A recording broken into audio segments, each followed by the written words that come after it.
All right. Hello, all, and thank you for being here. My name is Kim Elena Ionescu, and I am the Chief Sustainability and Knowledge Development Officer here at the Specialty Coffee Association. It is my pleasure to welcome you to the SCA's first Green Coffee Summit, which I am hosting from my home in North Carolina in the United States. For those that have been paying attention to the international news recently, which is probably most of the people in this audience, our decision to hold an event that shares information about and discusses challenges to the business of buying and selling green coffee may seem obvious.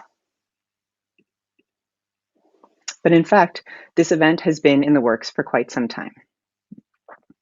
In early 2020, when lockdown and shelter in place orders were going into effect in countries around the world, the SCA started receiving questions from coffee producers and from the organizations that represent them.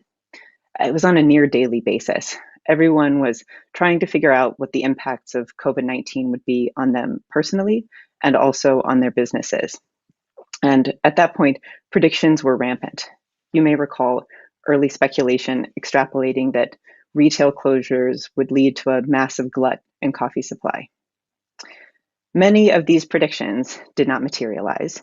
And in the case of the forecasted mass extinction of small coffee retail businesses, the resilience, ingenuity, and adaptability of this group has been a real bright spot in a very difficult 18-month period.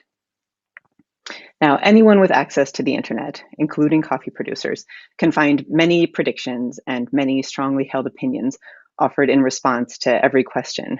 But the questions being posed to the SCA by this group stood out in the midst of all that speculation. They were recurring questions and they really resonated. The questions were, how much specialty coffee should we plan to produce this year?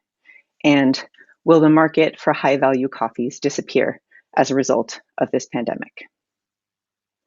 Now, these questions highlight some key features of specialty coffee as we understand it to be different from commodity coffee. First, that the value is higher, or potentially so, and that presents an opportunity that's appealing, while it also presents substantial risk in producing that specialty coffee. And to be fair, that's been true of specialty coffee for years. The risk is not a consequence of the pandemic, but COVID-19 definitely brought it into sharp focus. Coffee retail business owners were similarly vocal about the need for information to support them in this time of crisis. So we began collecting resources for these two groups. And in doing so, we recognized an opportunity for free to attend digital events that would draw attention to research, articles, and reports that lend themselves to better decision making in the context of uncertain times and volatile markets. Thus, the Green Coffee Summit and the Coffee Retail Summit. All of the presentations from the next 2 days will be recorded and shared on this site, and we will continue to populate it with relevant content as it's created in the future. But while COVID-19 is an event that is without precedent, at least in our lifetimes, it's not the first crisis that green coffee sellers have experienced. Going back another year to 2019 lands us smack dab in the middle of the coffee price crisis. During that period, we saw prices on the commodity futures market at their lowest levels in more than a decade, but that was a familiar experience for many coffee producers and green coffee sellers. During that time, the SCA launched its Price Crisis Response Initiative, and in early 2020, published a summary of the work done during the year-long undertaking. One of the recommendations in that report was to support a coffee sector where producers have improved buying power via better access to market information.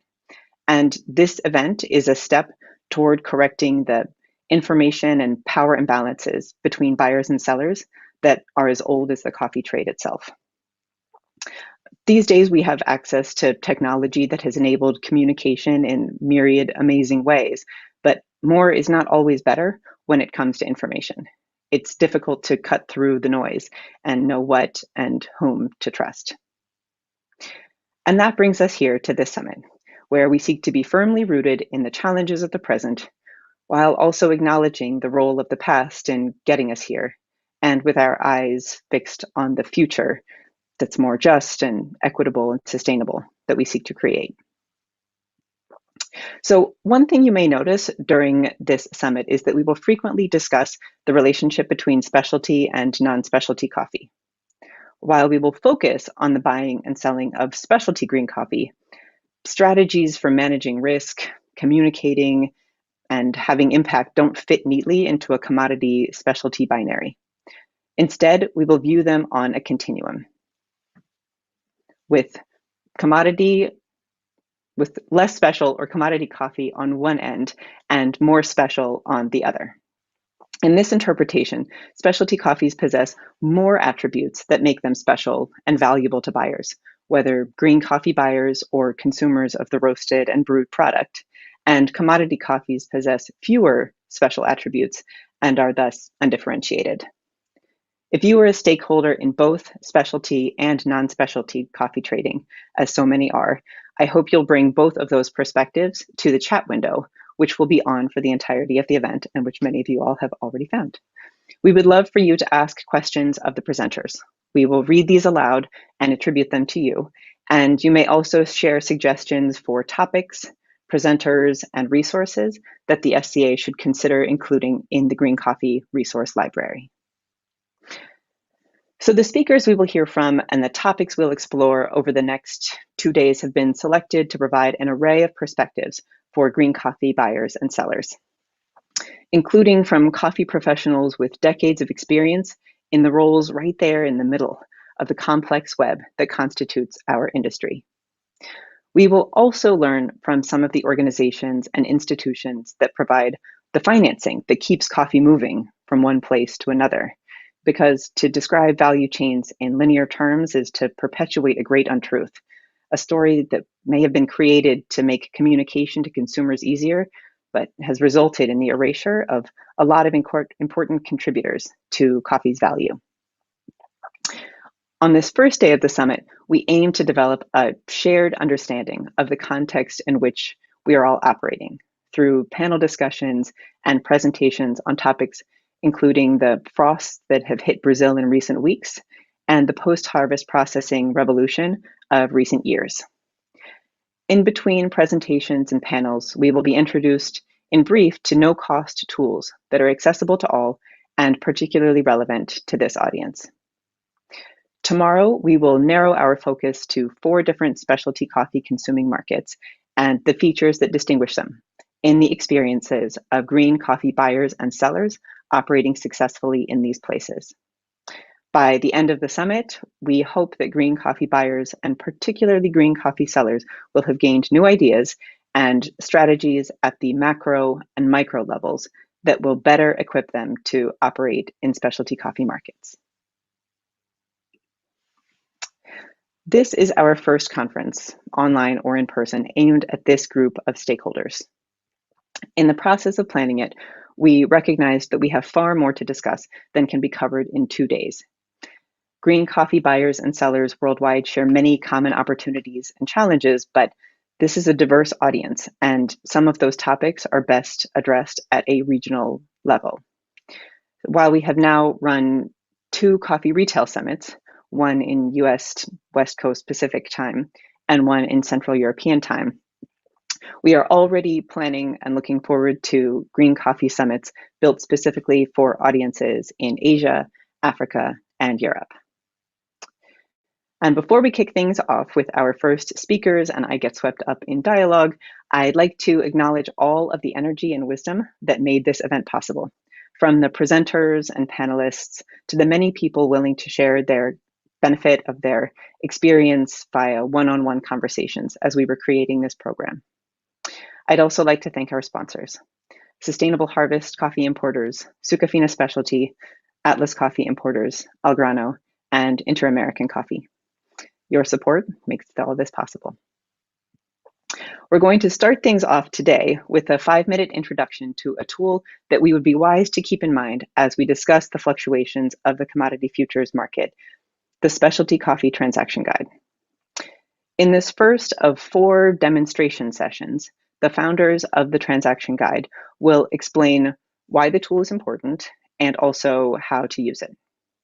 You will be able to find all of the tools profiled today linked on the Green Coffee Summit site, and we strongly encourage you to refer back both to the reference documents or websites and also to these recorded overviews at the conclusion of this 2-day event.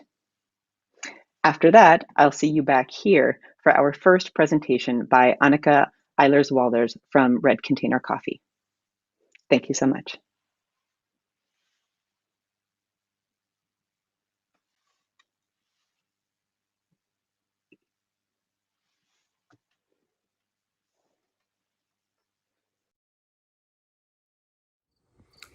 Hi, my name is Chad Trevick. I'm one of the co-founders of the Specialty Coffee Transaction Guide with my colleague, Professor Peter Roberts at Emory University. From its beginning, 30-some years ago, specialty coffee has changed the way that consumers think about, drink, and buy coffee. Yet this quality-focused segment of the global coffee industry has spent its entire lifetime tethered to the commodity market as its sole price discovery tool. Until now. As specialty coffee has evolved, so has the need for a new way to identify and talk about more equitable and sustainable prices for green coffee. We've witnessed the C market consistently fall below the cost of production for many producers throughout the coffee lands, not just over the past few years, but over the past several decades, even generations. This has led to a host of problems for both producers and buyers of green coffee. Maintaining quality, hiring outside labor, reinvesting in technological improvements are all essential elements of growing a thriving agricultural business. But these areas of investment and opportunity are challenged by speculative and commodity-focused trading on the futures market. This keeps both quality and productivity lower for growers, reinforcing a cycle of poverty, as well as compromising the specialty coffee industry's access to diverse and high-quality, truly special coffees. There may always be a commodity market for coffee. However, the specialty coffee market has a chance to move away from the volatility and inequity that define commodity price movements. To do this, we need a more appropriate and more transparent price discovery tools. Instead of relying on price references that come from the commodities market, the companies we engage are taking a holistic view of pricing that considers the retail value of different specialty coffees, as well as the need for producers to earn prosperous incomes. These industry leaders want to incorporate true value and true cost into the conversations and negotiations that are a part of reliable long-term partnerships. To empower sellers and buyers with new information for green coffee negotiations, we developed the Specialty Coffee Transaction Guide. Simply stated, the Transaction Guide is a resource for green coffee sellers and buyers who want to develop a more sensible approach to trading specialty coffee.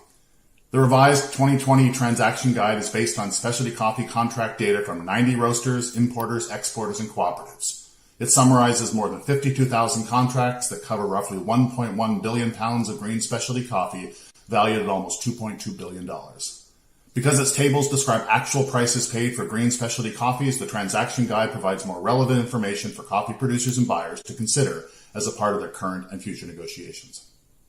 So let us show you how it works. Say you were a roaster and you were interested in writing contracts for 2 different coffees.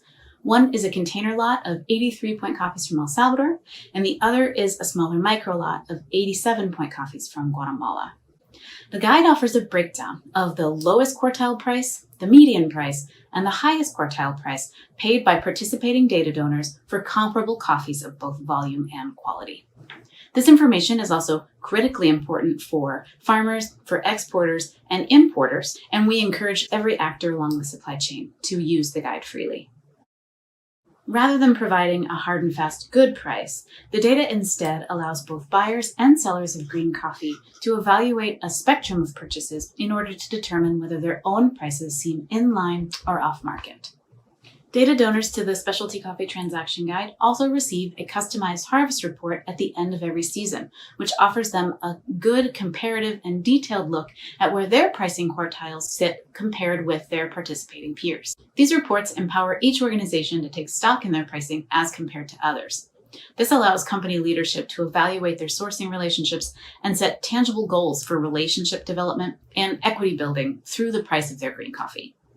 We have ongoing plans toward more and more contextualization of the pricing information contained in the Specialty Coffee Transaction Guide, comparing those prices to other key levels and indicators in the coffee industry.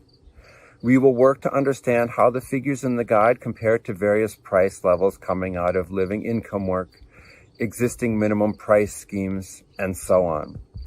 Here, for example, we can see that only 6% of coffees in the guide scoring less than 82 points were sold or bought at prices exceeding the SPP minimum price of $2.20 per pound, while 86.9% of those coffees in the 86.87 point range exceeded that minimum price. If you're involved in the specialty coffee trade and are committed to cultivating a more stable, sustainable, and quality-driven pricing environment, we invite you to study the Specialty Coffee Transaction Guide before you write your next contract. You can download the most current transaction guide at retail.sca.coffee, where you'll also find information about becoming a transaction guide data donor. As you join this market-based movement, you will help us fulfill our mission to create a more appropriate and indeed more special pricing context for coffee producers and buyers.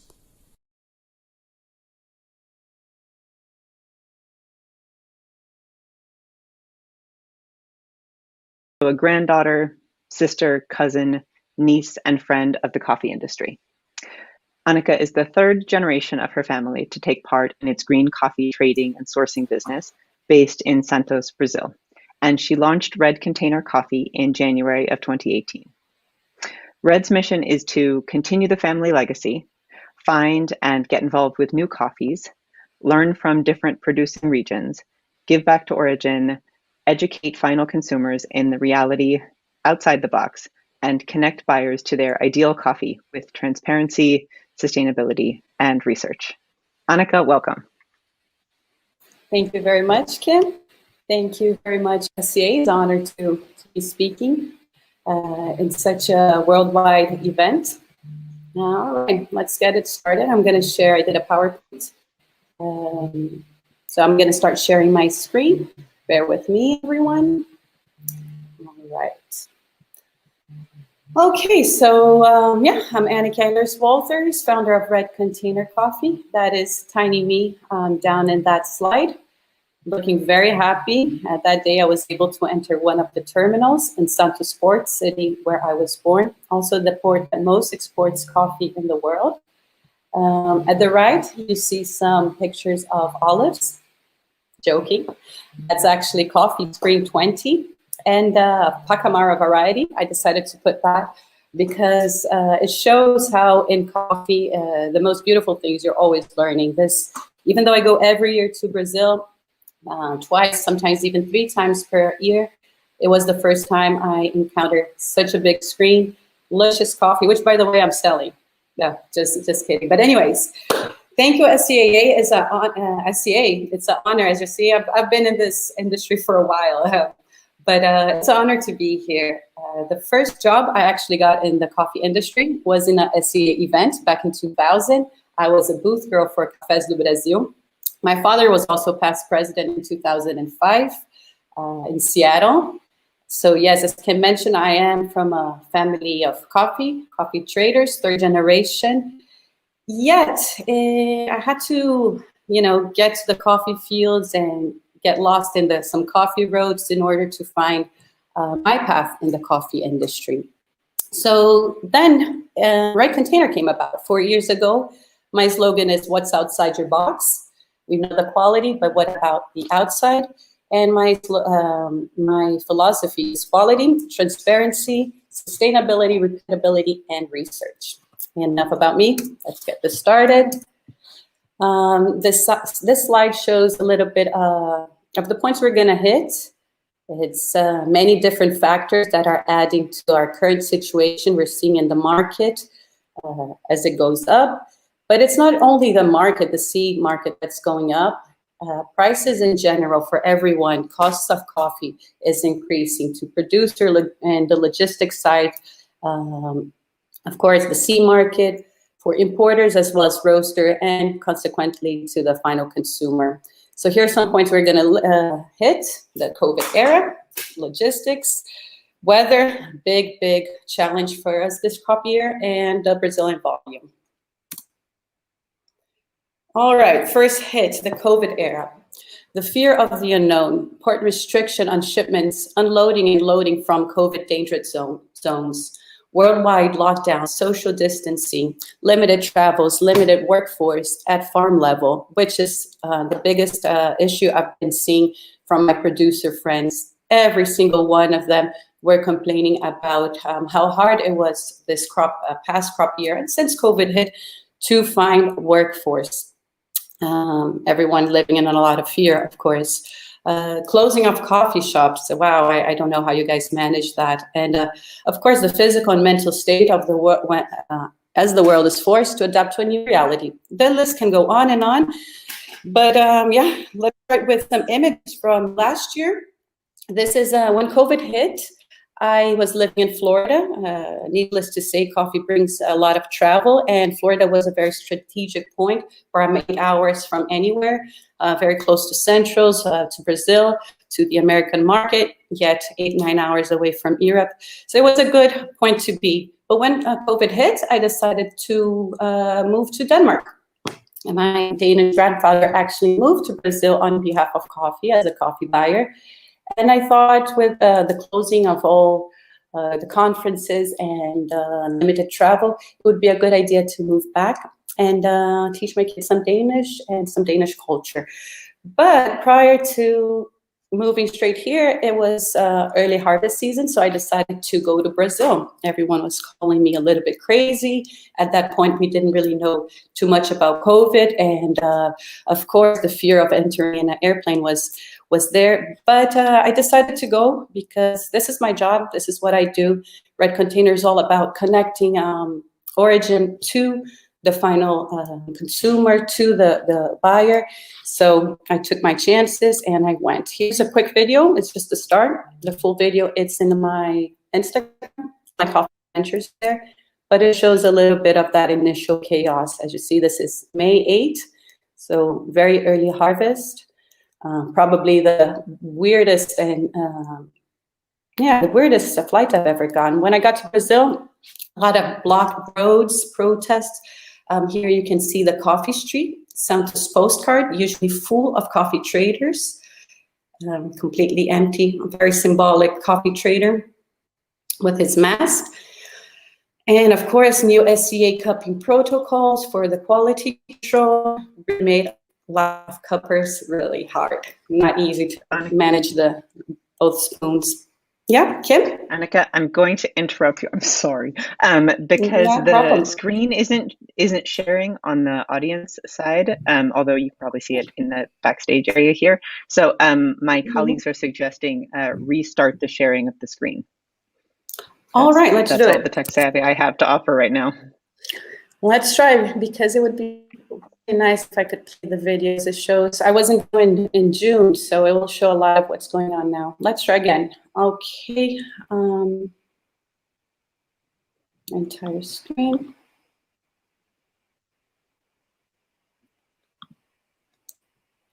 Can you see my screen? Should I start from this slide? What do you recommend, Ken? But I'm waiting for news of someone who's actually watching as an attendee to tell me yes. Okay, looks good. So start there. Okay, yes. Should I go to the third slide? Yeah. I think so. So we went over the points we're gonna hit. Start the video again. Yep. All right. So here it is, the video of early May when I went for the Brazilian Harvest 2020. This is Veloso Coffee in Cerrado. But yeah, anyways, as you can see, the airports were a scary place to be. COVID strikes the world, and we still don't know exactly what's going on. I think we still don't know, but back then it was even worse. Very dangerous and scary scenario with protests all around, blockage of roads, even to go to farm. We weren't really sure if we were going to make. I went with a friend this year. The lonely coffee broker and his mask, and the new protocols for cupping. Following through, was that okay now? Were viewers able to see the video? All right, well, let's continue. Let me know if not. Let's go to logistics. Wow, this is being a true pain in the beep for us. Sorry, pardon my language, but it's just a snowball of events. After COVID started, ports started having restriction on ships that would arrive from dangerous areas, more infected COVID areas, which caused a huge limbo of ships and containers in wrong ports. Also, excuse me, China increased their exports from Brazil, or I'm sorry, we're importing more from Brazil. So Brazilians export increased due to China's high demand. And I'm not only talking about coffee here, I'm talking about every single commodity Brazil can produce. And that just added more to the math. After March, we started seeing lack of containers also due to this high volume of exportation to China and other countries. Going back, I'm sorry, 1 month, I skipped that. The protest in Colombia, that was very, very challenging because I'm not sure who knows this and who's more in the logistics area, but as a container leaves Brazil, it doesn't go straight to the destination. It will have stops, Colombia and other ports to load, unload, or whatever. And a major player is the Colombia port of Buenaventura, which streets were blocked because of these protests. And the port was closed for about, I think it was 45 days, if I be there or so wrong, but it was weeks. And this port, I'm not 100% sure, but I believe it's the biggest port in the Pacific coast. It is the biggest port in Colombia. So it's a major player in worldwide logistics. So the closing of the Colombia didn't only alter the deliveries for the Colombian coffee, but as well as Brazil and many other origins. So going back to after March, where we saw a lack of containers, and the problem keeps growing with the queue. Cancellations for bookings, loading, and departure is a reality in our everyday right now. I spoke to Walters and Associates in Brazil, Felipe. He's heads of logistics, and he was telling me the cancellations are actually happening every day. A longer transit paths in order to get these coffees to the, or whatever commodity, to the destination. We're having to find alternative paths without closing off different ports, and coffees that would usually paths that would take 30 days to arrive are now taking 100 days. So more delays in our ETAs and contract deliveries. The increase of freight this day, I think it was about 3 weeks ago, I was quoting with ocean freights. One day, the freight was $3,000. The next day, it went up to like $750. Out of the blue, it was really fast. I got no warning, and that definitely accounts into the final price of coffee. So an increase of 150% is a very big increase. Now, recent news. 2 weeks ago, the closing of terminals in China. That had a big effect. Gladly, this morning I saw the news and the terminal final open. This terminal is 25% of the third biggest port in the world. So 2 weeks of closing of such an important terminal can definitely add to all these delays. Thankfully, this morning we got the good news, it's back on. Booking availability to different destinations. This is also being a huge challenge. Felipe, again, my friend from Walters, he's mentioned that depending on the destination, you can or not get booking. So speaking from Brazil right now to Europe, it's taking about 6 to 8 weeks to get your booking if you have a good relationship. From Brazil to the East Coast of USA, it's being almost impossible, not impossible, depending if you have good relationship, big contracts, but many are simply not being able to get into that list.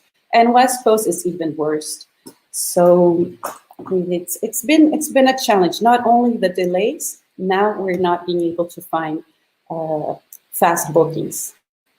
And from what I've been talking to some partner friends, farms, exporters, as well as my family's brokerage Walters, there's a word in the market where the loaders are also having a preference, of course, to bigger contracts, preference also to longer relationship, and of container weight. So basically, they are prioritizing containers that weigh less in order to fit more in a ship, and that unfortunately does not account coffee. So it's just problems after problems, and our reality today is, please, if you need some coffee, account that time into it because it will take longer than usual. All right, let me give it a stop here.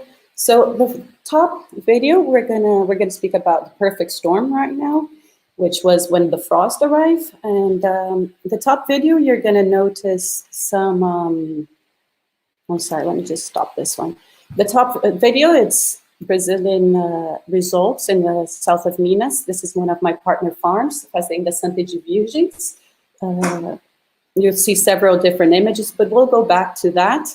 I first want you guys to focus in this bottom video, which I'll show different images, but here is Veloso coffee and Cerrado, and it's a great example of the drought. As you see this beautiful Cerrado color soil, reddish soil, this all should be under the water as it is every year when I go. So there, it's evident that the drought is being a problem. Here we go to south of Minas with producer Hugo Brito from Santa de Virgens. He got 200 hectares affected by the frost. But this is early June. We saw many defects already. So I randomly, in the hotel room, actually before leaving, I got 20 random cherries and opened them up, which I got straight from the patio. And as you see, there was 9 good, 9 black shochu or mushi, undeveloped, and 2 green, which is an alarming result in quality. And this is back in June. And right now we're seeing that, in fact, there is a huge problem with Brazilian coffee quality. And I've been here from different parts of Brazil that is bigger than expected. Now the drought, you can see baby trees completely burned to the branch.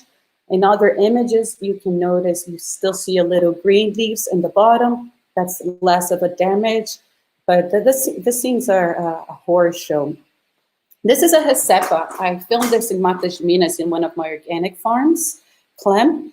And it's a good example of a Recepa and what will probably be done to most of Brazilian, that's beautiful, cascara nutrition right there, organic. Ooh, nice, rich in potassium. But back to the plantation.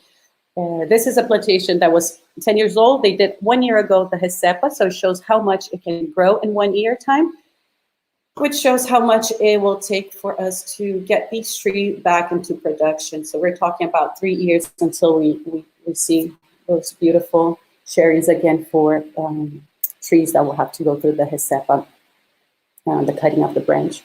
So yeah, the perfect storm arrived, disguised as frost. The crop started funky with the September rain.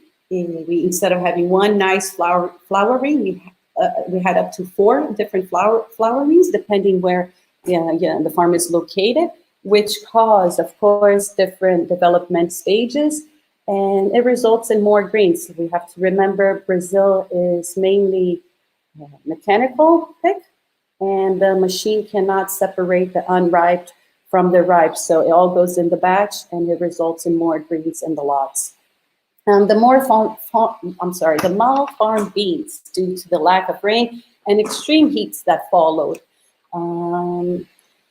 This crop we're working on, the 21-22, it is a low yield crop, yet it comes from our super crop last year. So these plants are tired and stressed.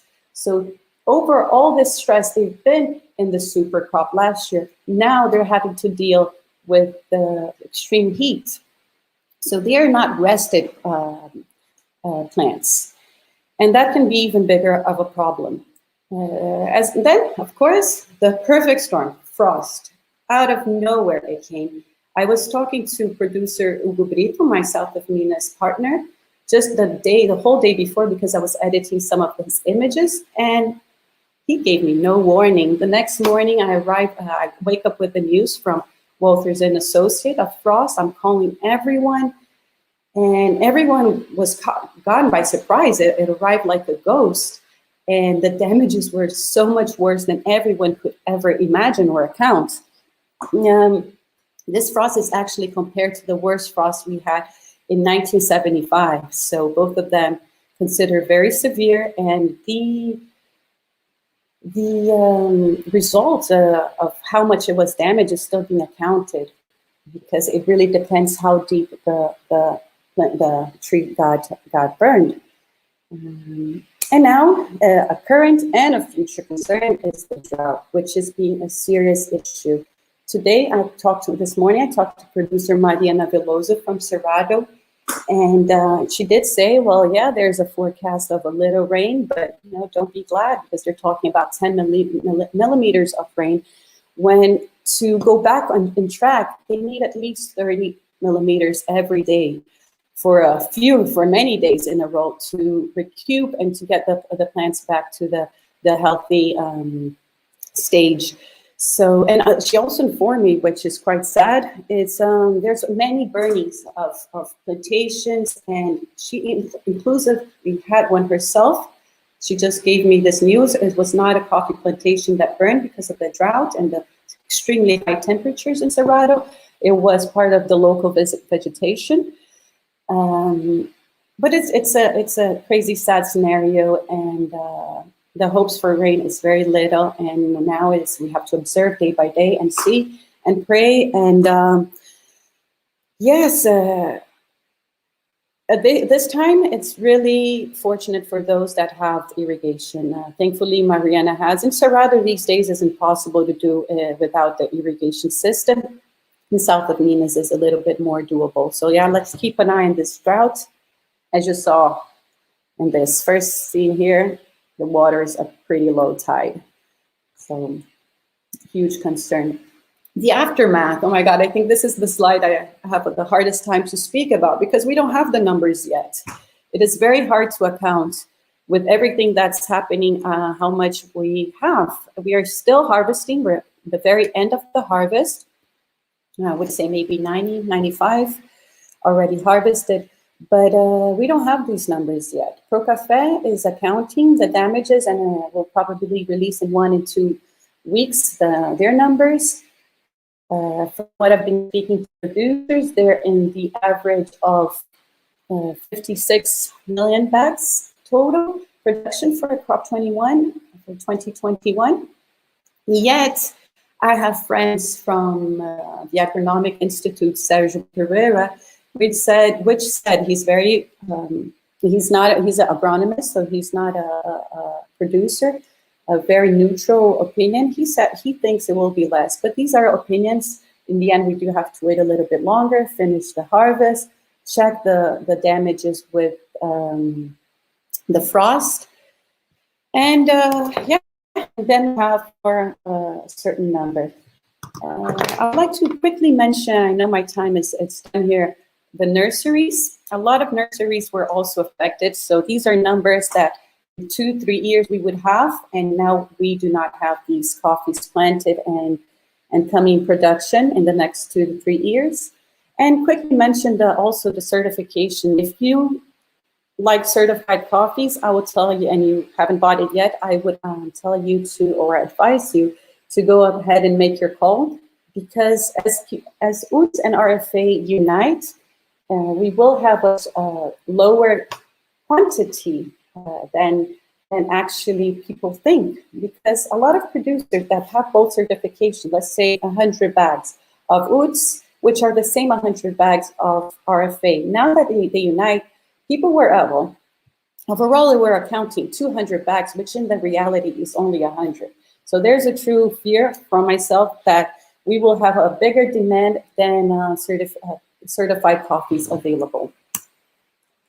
Where do we go? So yeah, all these factors account into higher prices for everyone. Not only the sea market is going up. Here you can see the peak when the frost hit. I'd never seen anything as such. It was day after day of increase in the market. Now it's stabling a little bit, still much higher than before the frost. But yeah, in the end, everyone is suffering with higher prices, with higher costs in the production side, logistic, sea market, roasters, and final consumer, I think will eventually be there as well. So yeah, last but not least, I leave you with a video with more of this harvest trip and some of my farms. I really want to thank all my partner farms, Veloso and Cerrado, Fazendas Dutra and Clan, my organics in Matas Minas, SH Coffee, hold strong, my friend. He got 200 hectares of his plantation burned out of 1,100. So very, very tough. A lot of investments in technology, and now they'll have to invest back in the plantation themselves. I really want to thank my friend Renata Eller from Eller's Coffee. She is my partner in Site and Origin when I'm not able to be there. We're talking daily, and she's sending me data and on-ground work. She traveled with me this harvest season as well, and she's a great partner with, yeah, all this information I'm sharing. A lot comes from her. Walters and Associates, of course. And I included little Mulege there, or big Mulege, but I haven't really talked about there. They're my Ethiopian partners. I also work with Ethiopia, Colombia, and Hawaii. So thank you, everyone, for the support. And yeah, I would like to leave you with the question of what's outside your box. So please think consciously when you're deciding to purchase coffee, and think about the whole chain, and yeah, think sustainable. Let's keep the market going. Coffee makes the world go round, and in the end, it's the prices we pay that gives us the future. So thank you very much. And I am gonna stop sharing this thing. Thank you, Annika. Yes, it was really great to get some video. I think that really sort of puts into perspective what we're talking about when we talk about frost in Brazil. What does that look like? And it's great to sort of start this event, have the first presentation be about something that's so timely, because I know that we would have ended up getting questions about it no matter what we talked about first thing, just because it's so much on everyone's mind. So yeah, I have a couple of questions that I would love to ask before getting questions from the audience. We have a few of those also already, but one of the things that I think is interesting about your perspective and position is that you do sort of occupy this dual role and can see both sides of this dynamic. So I'd love to, ask you at different times to speak from the perspectives of, producer, representative, and importer. And in the first one, going back to where you started with this logistics logjam and the supply chain disruptions we're seeing here, I wonder, do you see anyone coming out of this unscathed, whether producers or buyers, or is everyone going to be in pain in coffee and specialty coffee for the foreseeable future? Yes, because as I mentioned, it's a snowball, and it's a worldwide logistics problem. It's not Brazil that's creating, it's not Colombia that's creating, it's a combination worldwide. And these containers are just, instead of going, one stop or two to the destination, they're stopping everywhere. So from my perspective, everyone is suffering, including the big ones as well.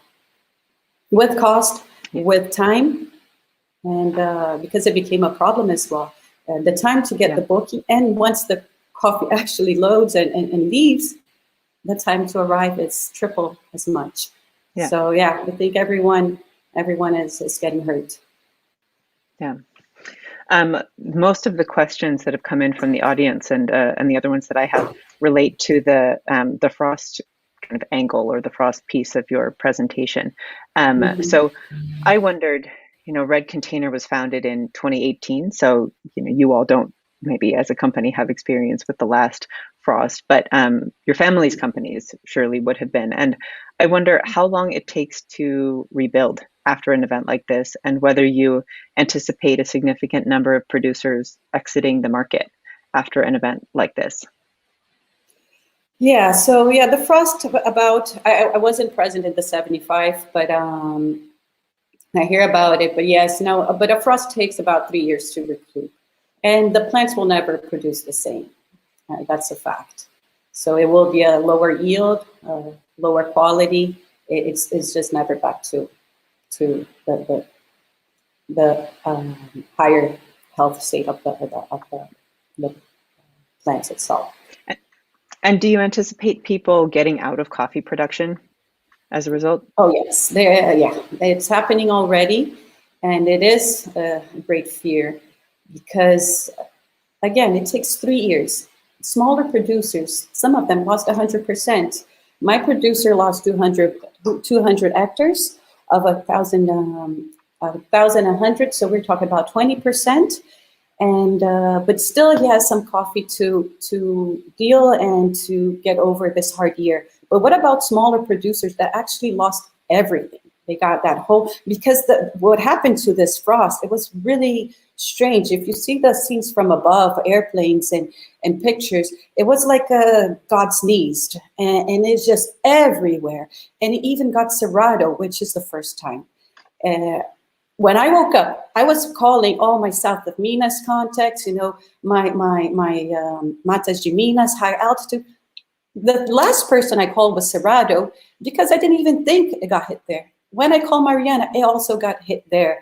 So I think I lost myself a little bit on the question. No, it's okay. The question was, what the sort of experiences you're reflecting are those that would suggest that some people are not going to want to reinvest and risk this kind of loss again. Yes, would you? You have a little piece of land. You can choose between a crop that that will produce every year, like soy, or a crop that'll take 3 years, and God knows if there's going to be another frost. It's extremely important. Brazil comes with money to help these producers. The coffee industry in Brazil is even talking about uniting itself with maybe a donation per bag to a coffee fund, because Brazil, I think they came with a 1.3 billion reais, which is not enough to help everyone. And if it is to continue for these smaller producers that got hit with 100%, if it is for them to continue in the coffee industry, they'll have to have help. So I'm not sure if I would, to be honest. So it is a true threat that many of these producers that got hit, they will change to a different commodity for sure. Yeah. I think we have time for one more question, so I'm going to ask one that came in from Loic in the audience.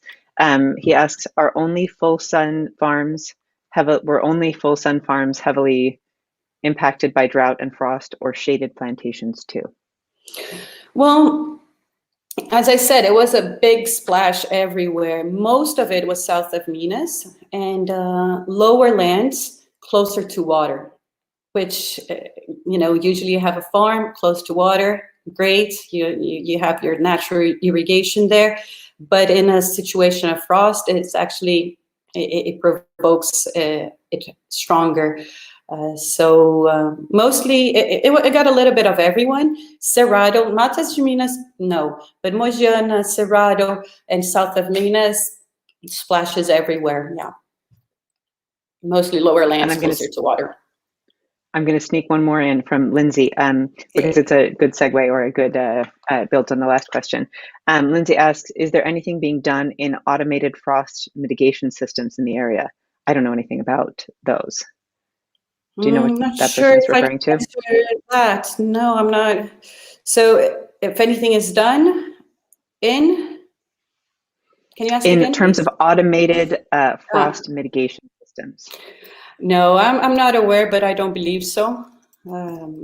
Haven't heard about it. What is being done now, to be honest, they're still in the stage where they're accounting. So, and then decisions, of course, of how they'll treat each individual case. But yeah, that's all I can say about it for now. Sorry. Yeah.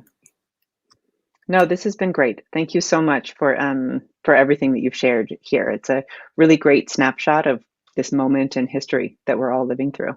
Thank you. So, yeah. Thank you for the invite. It's an honor to participate in a SCA event. So thank you so much. And I'll be seeing you guys in NOLA. Yes, and feel free to join us also in the chat today. You can become part of the audience and ask questions of other presenters. Fantastic. Well, thank you. And thank you, everyone. Yes, yeah, thank you to the questions, the people who've asked the questions that have come in. So there's a lot to discuss, and some of these themes will come up in presentations later on today, and then also again tomorrow. But right now, we're going to hear from one of the sponsors, Algrano, and then go to our first break. So you've got 10 minutes you can use to make coffee, of course, or to maybe even explore something that's in the Green Coffee Resource Library. When we get back, we'll be joined by Melissa Schweisguth, Yoli Ruth Nunez, and Charles Kainqua for a panel discussion on the subject of price risk management, which is frequently referenced in conversations about market volatility, but I think it's not very well understood by many in specialty coffee, including some experienced green coffee buyers. So we'll see you back here again after your break. Thanks again.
expertise, services, and capacity building on inclusive market systems design, implementation, and integrating market systems approaches into programming. Some of you may also recognize Melissa as a speaker from the 2021 RICO event, where she presented an overview of USAID's work in coffee. Melissa, thank you so much for putting this panel together, and I am looking forward to learning more about price risk management along with the audience. All right, thank you so much. So without further ado, and so I just wanted to briefly announce our first two panelists, and they are two panelists, and they will be giving you a bit more background on their work as part of the first, the initial question of the panel.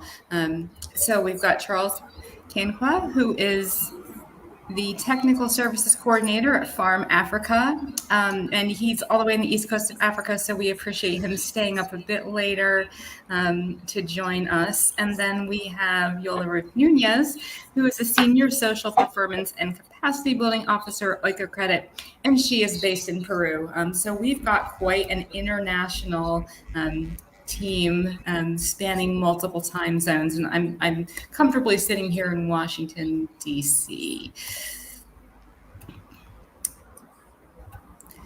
So I'm going to start out. So the agenda will be pretty simple. First, just a bit of introduction and framing from me, and then the bulk of it will be a panel discussion, and we will hear Charles Mueller's expertise around helping smallholders and their partners, such as buyers and lenders, other lenders, address financial risk management. And then we'll have an audience Q&A. So that panel discussion will be about 25 minutes, and then we'll have 10 to 15 minutes for that Q&A. So just to jump into the presentation. So we, financial risk. The main risk that we're talking about is price risk, market volatility. Smallholders in coffee, even if they're specialty producers, they're still very much tied to the C market, and we have seen the C market swing up and down multiple times. When I first started working in the coffee sector in the 2000s, that was the price crisis where it was $1 a pound, and then recently we saw that happen again. And of course, in real value, $1 today or last year is even worse than $1 in the early 2000s. So producers can really be stuck. And we've seen in some cases where producers might have set up a contract at a lower price, and then when if the market price goes up, maybe they want to default on that contract and try to sell it in the open market. So prices rising, while good for smallholders, can be bad for buyers. So we've seen the swings impact buyers and smallholders in different ways. So again, when there are sales contracts or purchasing contracts, those are sort of related risks that price risk impacts, as well as loan repayment. So again, these risks don't just impact the smallholder, their family, and their community, and can they get food on the table and send their kids to school? But it impacts buyers, it impacts lenders, and certainly it also impacts donors to the degree that assistance and governments to the degree that social assistance programs are needed. The ideal is to address these risks so that smallholders are resilient and can thrive rather than survive. So of course, again, many benefits, of course, improve smallholder well-being and empowerment, that those smallholders, they are not just stuck on the price, but they are able to negotiate. They're in a stronger position. More supply reliability, very important for buyers. Coffee farming is attractive long-term. Again, when you see that, long-term, they're not going to be stuck in this cyclical market and with an uncertain future, they're more likely to go into coffee. So that reliability is a long-term issue when we are managing risks. Producers, smallholders, businesses have more resources to invest in quality, invest in innovation, in upgrading, and in efficiency and customer service. When you're not having to worry about just getting by and paying back last year's debts because there was a price crash, you're able to invest in the future. That benefits us all. And then of course, again, reduce risk for lenders. They're able to get those loans repaid. So some of the approaches, and Charles and Yola, they're going to talk about these much more. I just wanted to overview them here.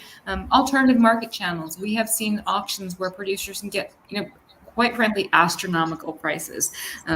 Usually very small, pretty small auctions, a small group of producers, small co-ops. But there are some other exchanges, for example, direct trade. And we saw more of that happen during COVID, where buyers and producer cooperatives, producer associations, and some larger farms were getting online and selling. So the pandemic has pushed that alternative market channel a little better. Again, not being tied to the sea, but selling your coffee on quality, selling it on its unique, its terroir, its origin, its unique values. That is women owned, women produced.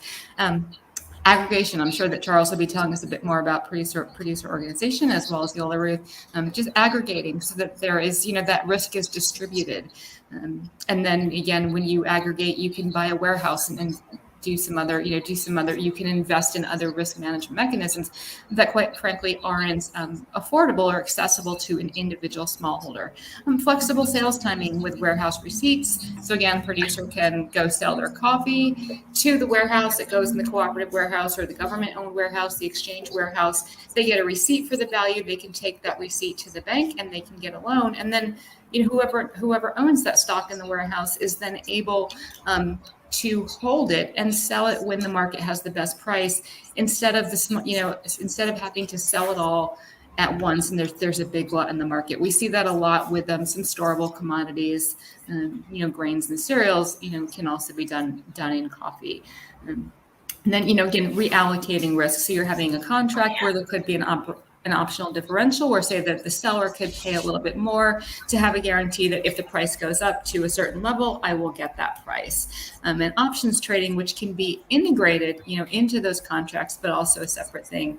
That's something that USAID has been working on with Farm Africa and Oiko Credit, and they'll talk a bit more about that.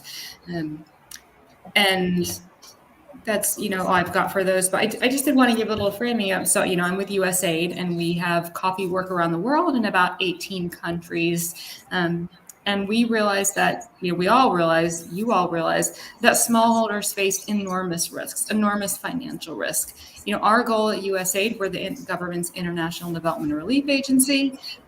Our goal is to help countries, to help societies, to help market systems, individuals get to a level of self-sufficiency, of resilience. And if we don't address things like financial risks, we can't get to that point. We want households and producers to be able to thrive rather than just surviving, to be able to afford healthy diets and desire those healthy diets, to be able to send their kids to school, and really to be able to move up in the value chain and be investing and have agriculture as a real driver of growth. So without addressing those risk factors, could you mute? I think maybe I'm getting a little feedback. So without addressing those risk drivers, we can't achieve our objectives at USAID. And without addressing risk, none of us in the coffee sector can achieve our objectives to have thriving businesses. So with that, I'm going to proceed to the panel questions.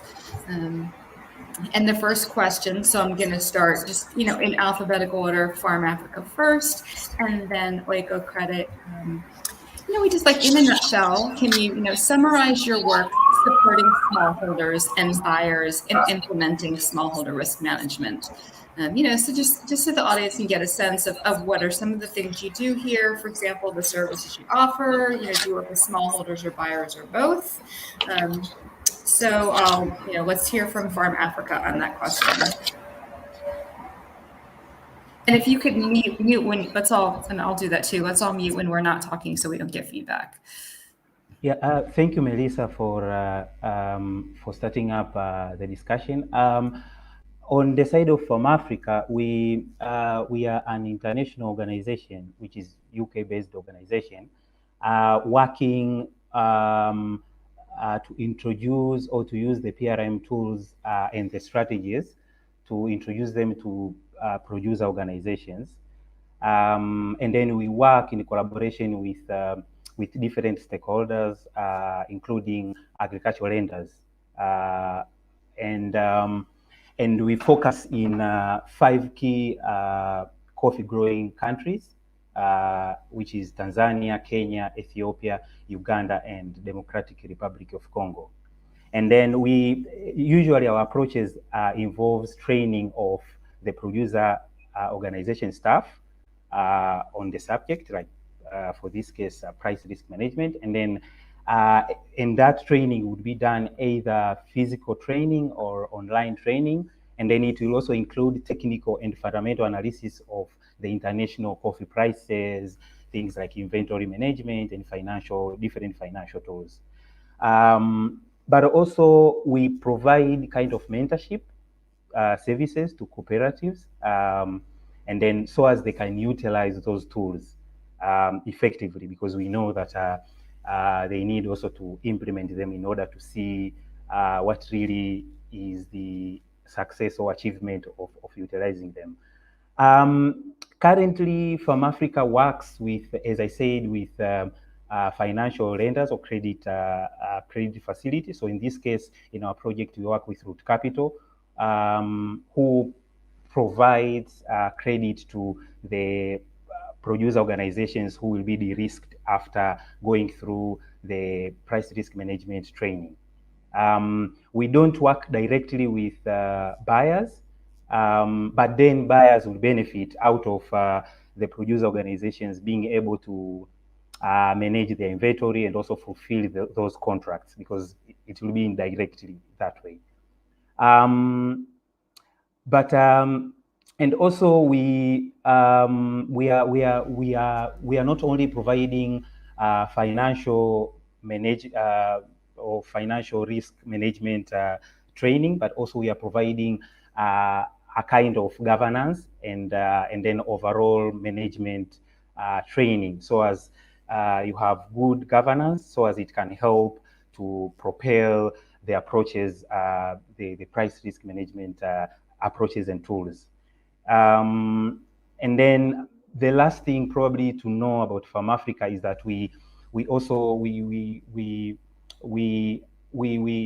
most of the time when we are looking at the management, the governance training and the management will also help the physical inventory, because when the producer organization do start off, they cannot implement some of the approaches. So to start off, usually most of them can do the physical inventory, so as they can fulfill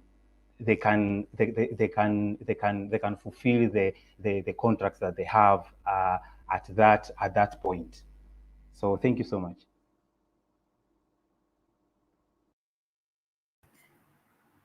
Yes. Well, in my case, Oikocredit is a cooperative. It's a worldwide cooperative, and we consider ourselves as a social investor. And we work with basically smallholder farmers organizations in agriculture, so that we offer financial products, services, but also non-financial services. That's our main work. And of course, in this panel, we will speak more about the capacity building programs we've worked with our partners. We call our partners to those organizations.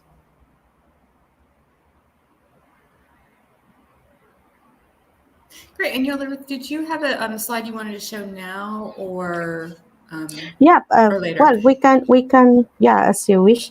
Well, this is something important for us, because as we are an investor, we are a lender.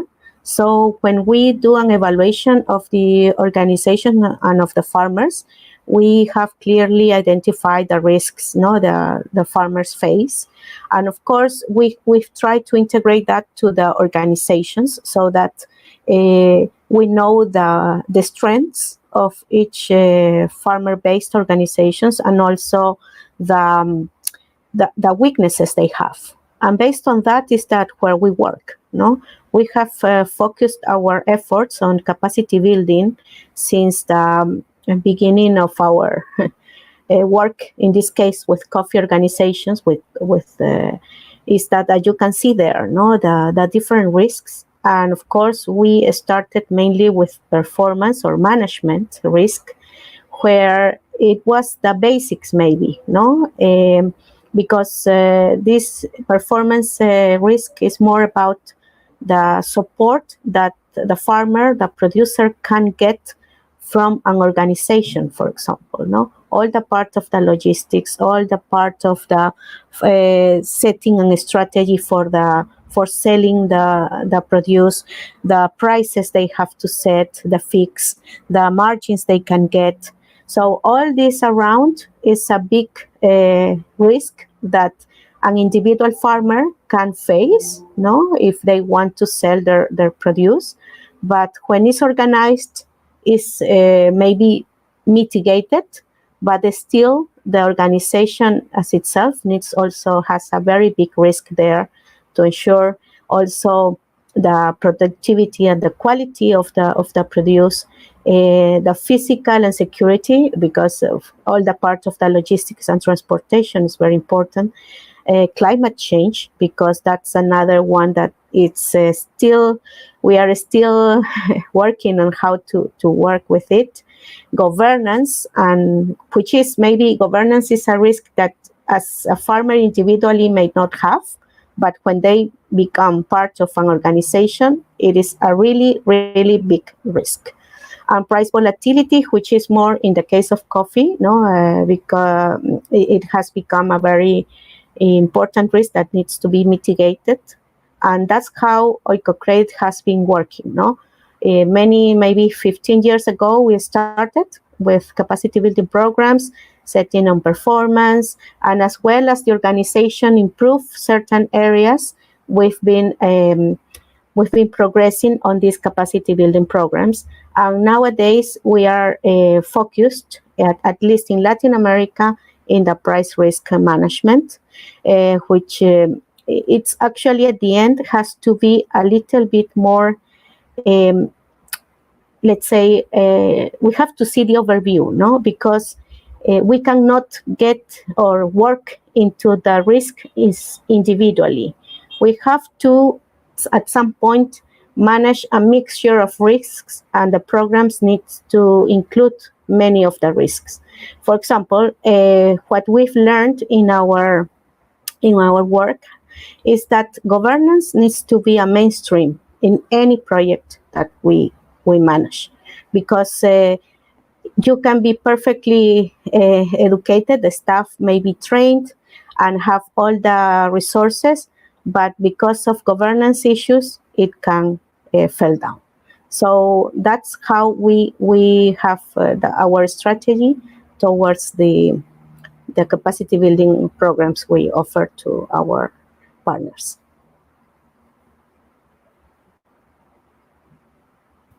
Okay, great, thanks. So the next question, and I'm going to have Oikocredit start out with this, and then we'll have Farm Africa add. And just a reminder, we are trying to run through this panel in a pretty quick clip, so we have time for questions. So we'll have about 4 minutes total for each answer. I think we just actually lost Yola Wraith for a bit. So I'll start out with you, Charles, and Farm Africa. So what are some entry-level, mid-level, and more advanced steps that smallholders, buyers, and supportive lenders can take to support smallholder financial risk management? And broadly speaking, what resources and capacities do smallholders and buyers need to implement these? Thank you, Melissa. So for our side, we see that the one of the most important entry level thing that needs to come from the two sides is that, for example, for producer organization, they need first of all to have buy-in of the senior management team or management leadership. Usually, that is the board of the producer organization, which it depends on the producer organization. Probably there can be 5 up to 10 or something like that. They need to have willingness to participate. First of all, understand the price risk management itself and techniques and approaches, but also have some time to implement them, because the approaches and tools, they need some kind of some time to implement them or to make a follow-up or to do everything. That is on the side of producer organization. But then on the side of the buyer, at the beginning, or at the beginning of the price risk, implementing price risk approaches, buyers need to have ability to hedge or to handle, to manage the risk that is coming from producer organization. They need to be able to do that because at the beginning, that's when they are starting up. So they are catching up to the speed of managing their risk. So they need the buyer to do that. And then on the more advanced, I will skip a bit the mid-level because for us, we really did not have much on that one going on. But on the more advanced, we have producer organizations that needs to integrate their data into management system, making sure that they change from conventional data collection to management system that can be shared with the buyer, or it can be in digital form or something like that. They can even go to advanced level whereby they can put it in digital form or something like that. And then they need to make a decision according to the data that they are collecting. So things like field operations, for example, they need to know how to promote their volumes and so as it can relate to what they are selling out. And then sales, like contract details, they need to have that documented, but also put into the system in order to have all of those things managing. And then you have finance, whereby you have cash flow, cash in, cash out. So as all of that can assist when they're implementing the strategy, because it helps a lot to implement the strategies, having those kind of data in one area or one platform or one media. So that is our experience when it comes to what kind of commitment is needed. Thank you. Okay, great. And Yolorith, do you have anything, to add, and specifically about, sort of this entry, mid-level, and more advanced steps so that, different entry points for different types of producer organizations, buyers, and lenders? Yes. Well, yes, I agree with what Charles says. No, the first thing is that the organization, the farmers, the producers, are really understand what the risks they are facing. So that's the first thing. So from that, I think it's easier for having an implementation of any kind of risk mitigation. So I wanted to add maybe, and this is more on the understanding for us of the PRM. And I have a slide, maybe can be shown, because all what the Charles said, yes, that's very important. And we have the next one. Yeah.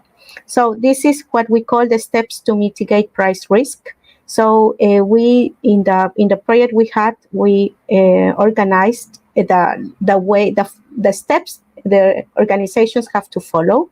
So from a harvest evaluation, the harvest projection, the market analysis, the physical coverage strategy, and the financial coverage strategy. So those are our steps, and many of the points mentioned by Charles are actually goes to the physical strategy. So having a good logistics inventory, have information on time, sales, have a good management of the sales, understanding the contracts, and knowing their margins.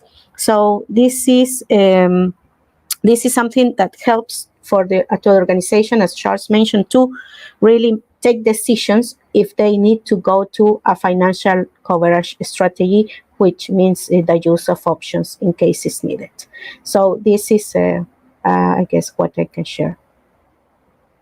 Okay, great. Thank you. Yeah. And so the next question, you addressed this a bit.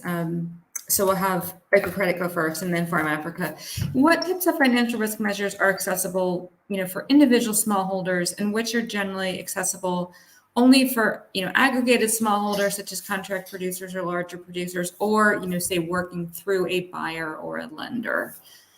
So we'll start with Yolorith first.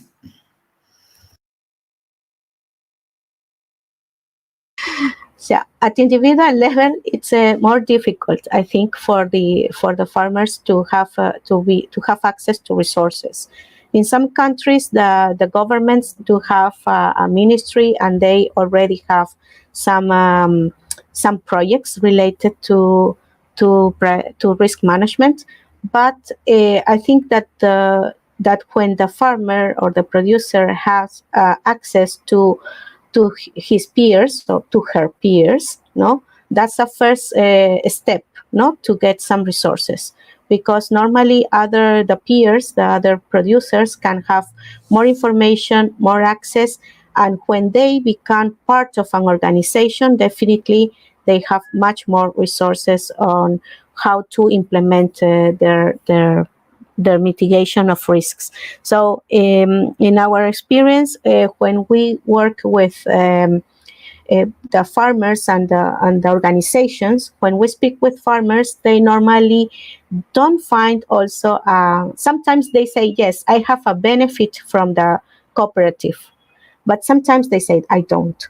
So this is something important, no, that the organizations really offer these benefits, and the benefits are not only trainings, but also having this good mitigation of these risks, like climate change, like and like the price risk management. But I can also add that for individual farmers, there are some resources like financial literacy, for example, that it's more available. That's very important.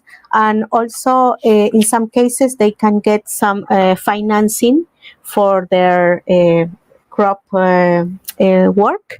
But on the other side, as definitely as an organization, they can get much more on that sense, and they really can mitigate much more risks. So, yeah, this is. I don't remember the other, but this is basically what we find. And Oikocredit, we work with organizations, with our second tier organization. So it's easier, I think, for us to get to work with farmers, but already organized activities by the staff. So that helps a lot. And for example, the organizations do have technical assistant people also that can support those resources. But still there much to do, like the standardization of knowledge, like systems, no? Some cooperatives or their projects related to getting the farmer more into technology, so that also they can get more resources. In our work with Oikocredit, we have, for example, included the WhatsApp groups, no? Because now if producers already are using technology and sending videos, that's a good way of getting, giving them resources for improving. Sorry for the time. Okay, great. And now we're going to jump on to the next question. So we'll start out with Farm Africa, and then we'll hear from Oikocredit. Can you outline the process that you take smallholders or partner buyers through to get them started with financial risk management? Thank you, Melissa. So with how we start to implement the approaches is that we do comprehensive baseline at the beginning of the activity. In this case, at the beginning of the project, whereby we collect data on 4 key areas. That's number 1, management. Number 2, physical purchasing, like how they do their their harvest forecasting, but also monitor practices. And then number 2 is financial strategy, like how do they practice when it comes to coffee prices? How do they like manage or know where to get the right prices? And number 4 is the internal system. What kind of data integration do they have within their departments? As I said previously, they need to have operations, finances, and other departments, all of them to be together. And then the last one is governance, because we need to know how is the board working, and management of the cooperative working, because that's very important element when it comes to price risk, because we need the buy-in of the top senior management team of the cooperative. So those are the four. Those are the 4 areas that we are looking at. But then after that, that's when we start the training itself. So the training itself would look at things like coffee market price dynamics, contracts, on how to read the contracts, on how to understand the contracts, and then you have how the internal operations of the cooperative, on how they do logistics, on how they do their finances, as I said. And then you look at the market fundamentals, and then you look at the market strategies, sales risks, and then what kind of tools do they have when it comes to hedge, et cetera, et cetera, et cetera. And then that would help the cooperative to be de-risked. So as for our case, the reason why we assisted the cooperatives to go through the training was to access credit from Root Capital, who are the lenders who are giving kind of credit to the producer organization. So all these are the processes that the producer organization went through, so as they can start with the financial risk management on our side. Thank you, Melissa.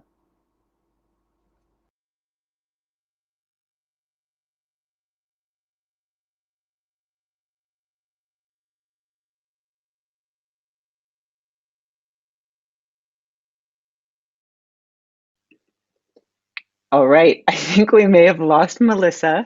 I'm not sure. Oh, okay, Melissa's back. Sorry, and we'd love to hear about the process that you also that you go through.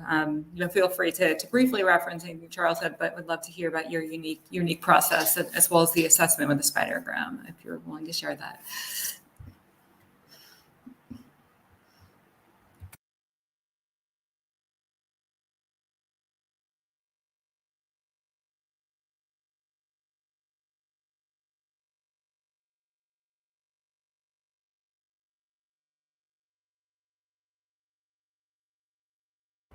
Yes, sorry. Couldn't hear you. Okay, yes. Well, in our case, as I mentioned, we've been in a process for many, many years. So our first attempt was working with the staff first on this financial risk management. Then we included board members. So and this, we also had all these projects about financial literacy, financial management. And with PRM, what we do is we try to have these steps going into a program where we categorize the partners in 3 levels: basic, intermediate, and advanced. So this also helps. So it also helps us to identify what are the needs of each partner and where they have to go. And as Charles mentioned, so depending on that, we work more with board members also. There is a basic. We try to include there all board members.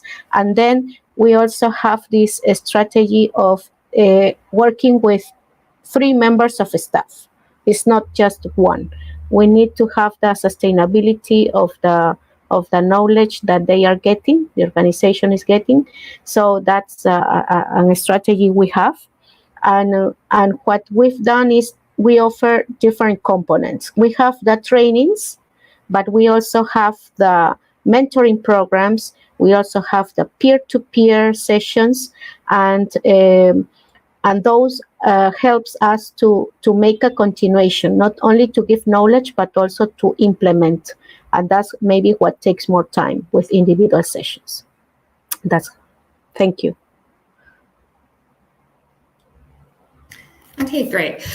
So, something that's very important to us in the coffee sector and the development sector, and thankfully more important globally now, is diversity, equity, inclusion. So we'd love to hear about, what are the key diversity, equity, and inclusion issues that you encounter in your price risk management work, and how do you work with your clients to integrate these and improve outcomes related to diversity, equity, and inclusion? So we'll go with Charles first, because you're ready. There you go. Yeah, thank you, Melissa. I know you're both ready, but yeah. Thank you so much, Melissa. It's one of the interesting things that we learned through this project.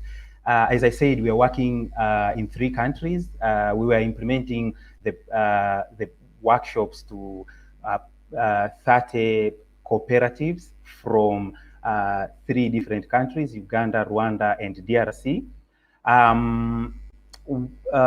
Few things that we have noted is that which is basically more of cultural thing, or I can say it's natural. It's something that has been there for so very long time. That the value chain, the coffee value chain, is mostly dominated by men. And then that also starts at the producer organization level, whereby you have members, women or female members, fewer than men. You can have like two times men as members of that cooperative compared to women. Now that also goes at the management level. So one of the things that we really got was to have very few participants, women participants in our training. So you can see, like, for example, we invited a bit more than 100 participants, but then out of those, only 50, which is a half, were from the senior management team. So just by itself, when we were inviting them, we realized that most of the senior management team members of the cooperatives are men. And then the completion also, you have fewer women completing the course, because our course was being administered through online platform. Now, there's an issue of accessing technology. Now, things like computer, things like internet access, like buying bundle, etc. Men can afford to have smartphones or to have laptop compared to women. And then you have things like internet access, like credit, and buying bundle, etc. And that's why also it's caused, at the end of the training, we have 65% men completing the course compared to 35%. So 65-35% between men and women. And the last one is that for the 3 countries that we are working on, 2 were speaking English, and 1, which is DRC, they speak French or Swahili. So I speak a very good Swahili, jambo bwana. But then we had to translate, we had to put subtitles on some of, not some, but all of the modules, so as the DRC participants can follow on.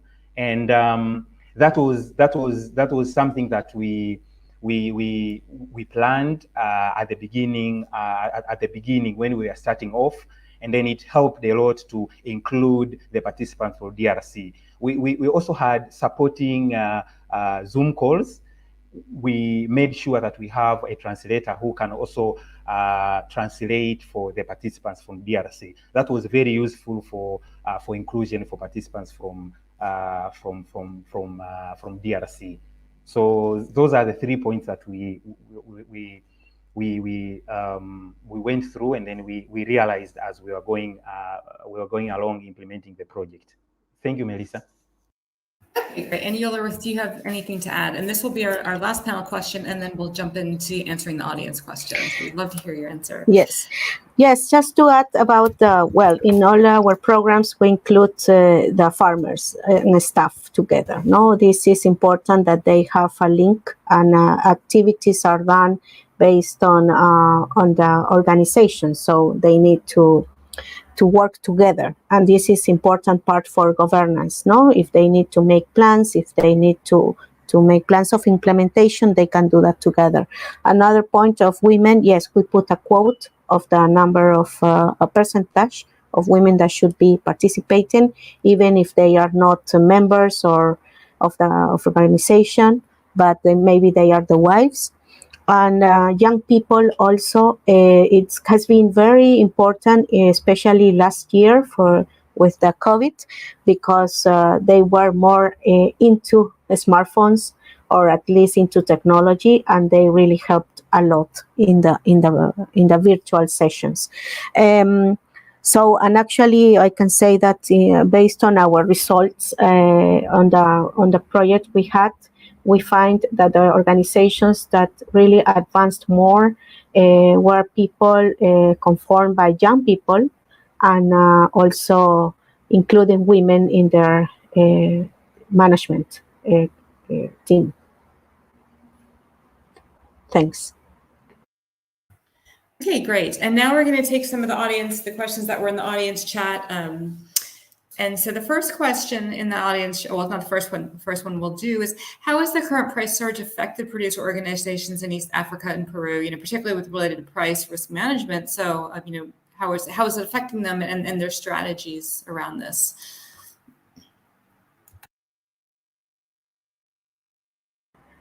Okay, I can answer if you want. In Peru, we've had, this really was an issue, because at the beginning of the harvest campaign, we had organizations that decided to actually use more options, not financial strategy, due to this. So that was a problem for the organizations that started negotiating contracts later, like in May or June. Why? Because they couldn't find. That's what they told us. They couldn't find buyers that wanted to negotiate at that time at such high prices. So the organizations that really had did their task of analysis of market, and already had a physical strategy, decided to protect themselves with the financial strategy. But of course, the organizations at the beginning have been not, let's say, using a lot of funding from us.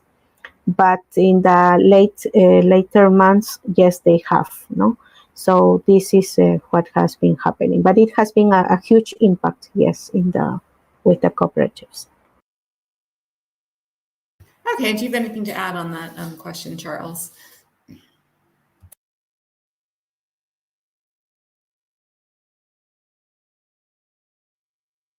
Mute. I think you're trying to answer the question.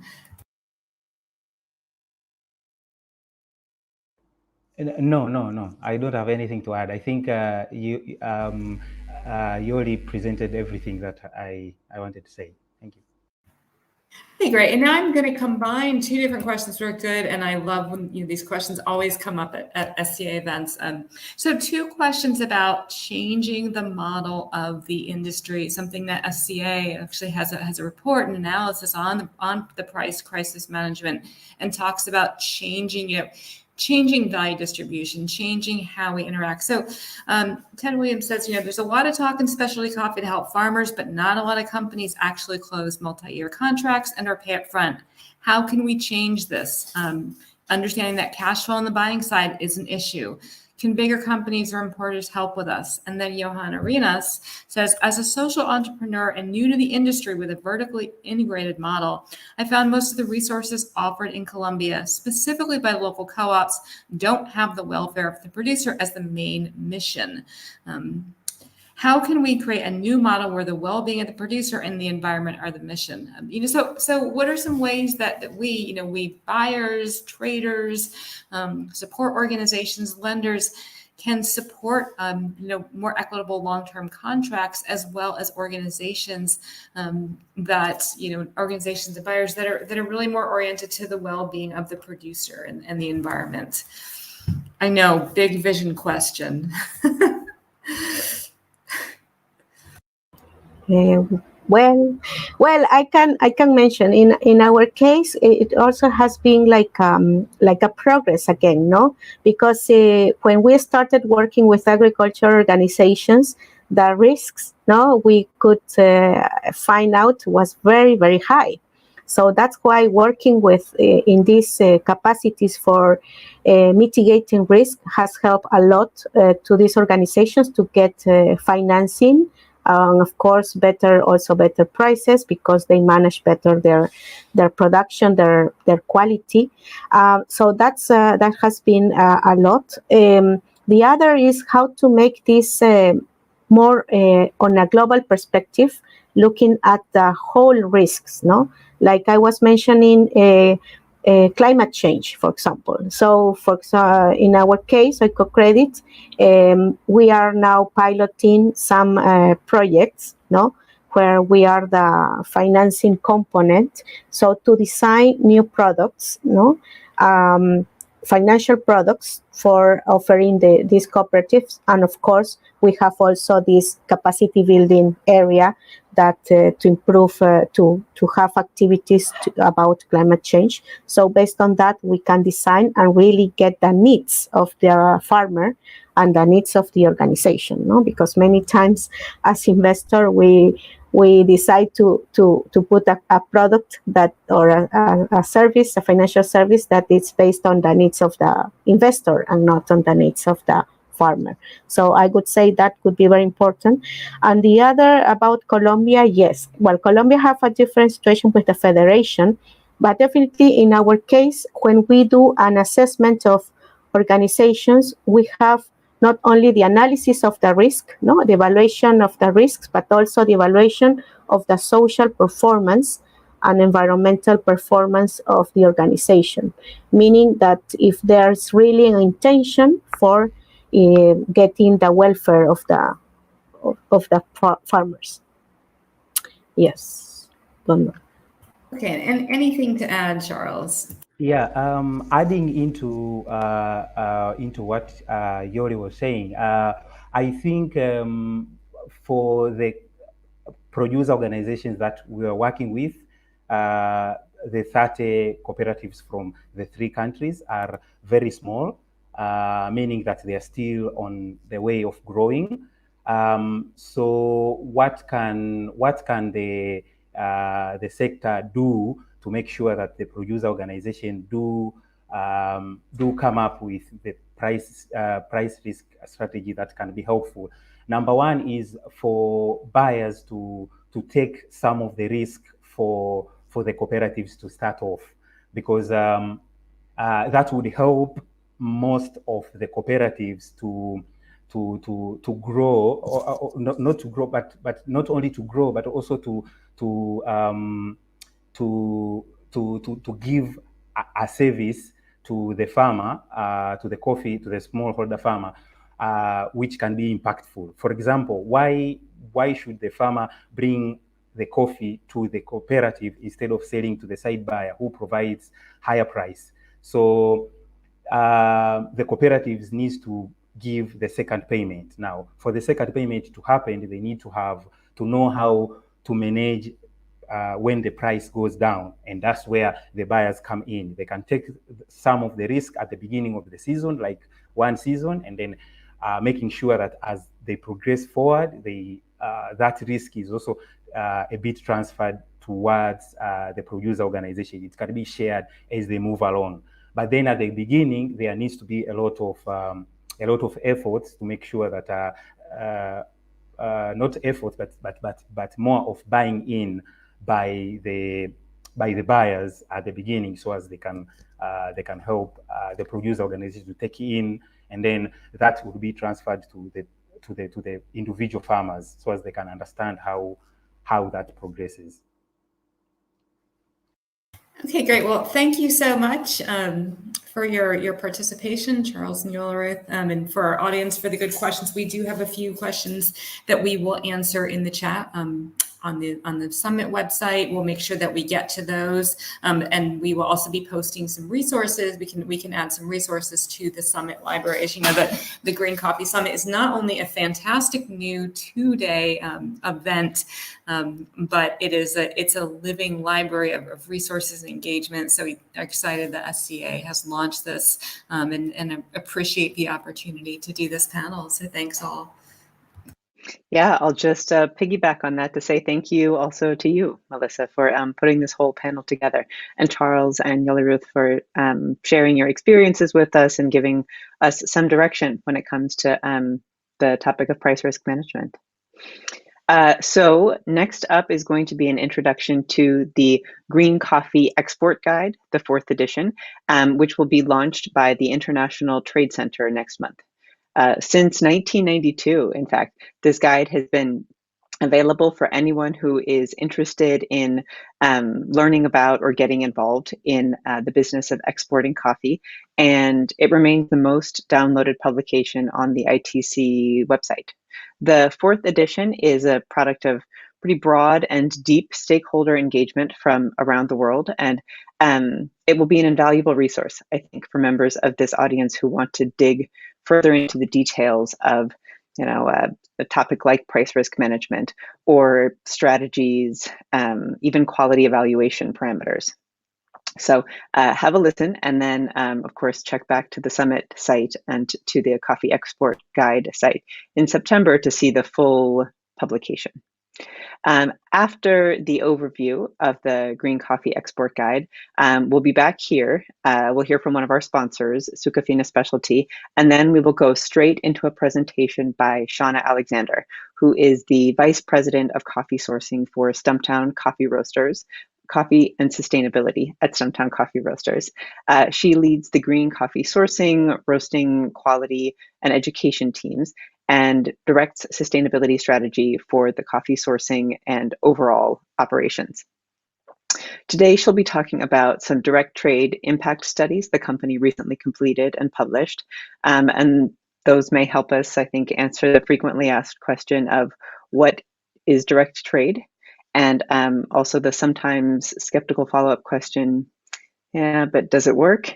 So at the conclusion of Shauna's presentation, she'll join us for a live question and answer session hosted by my colleague, Katie Vonderleith, who is SCA's Research Program Manager. So stay tuned, and we've got a lot more coming up. Thank you.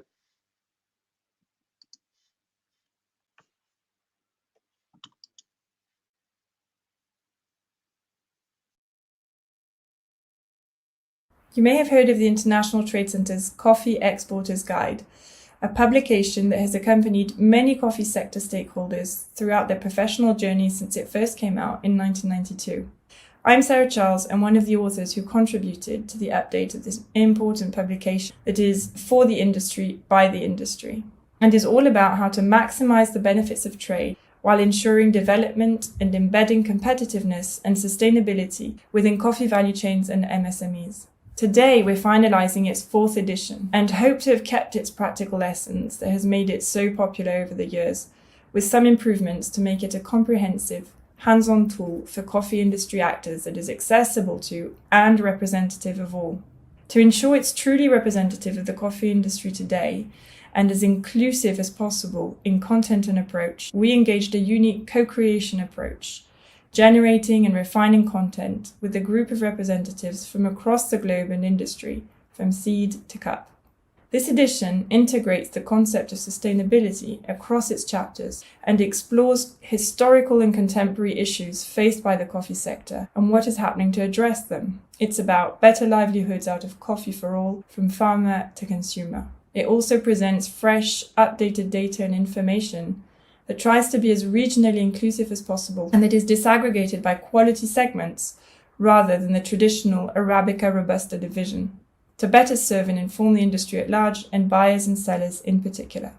This fourth edition will be available in 2 different formats as of September 2021 when it will be launched. It will be available in its traditional format, a downloadable PDF of the entire book, accessible on ITC's website.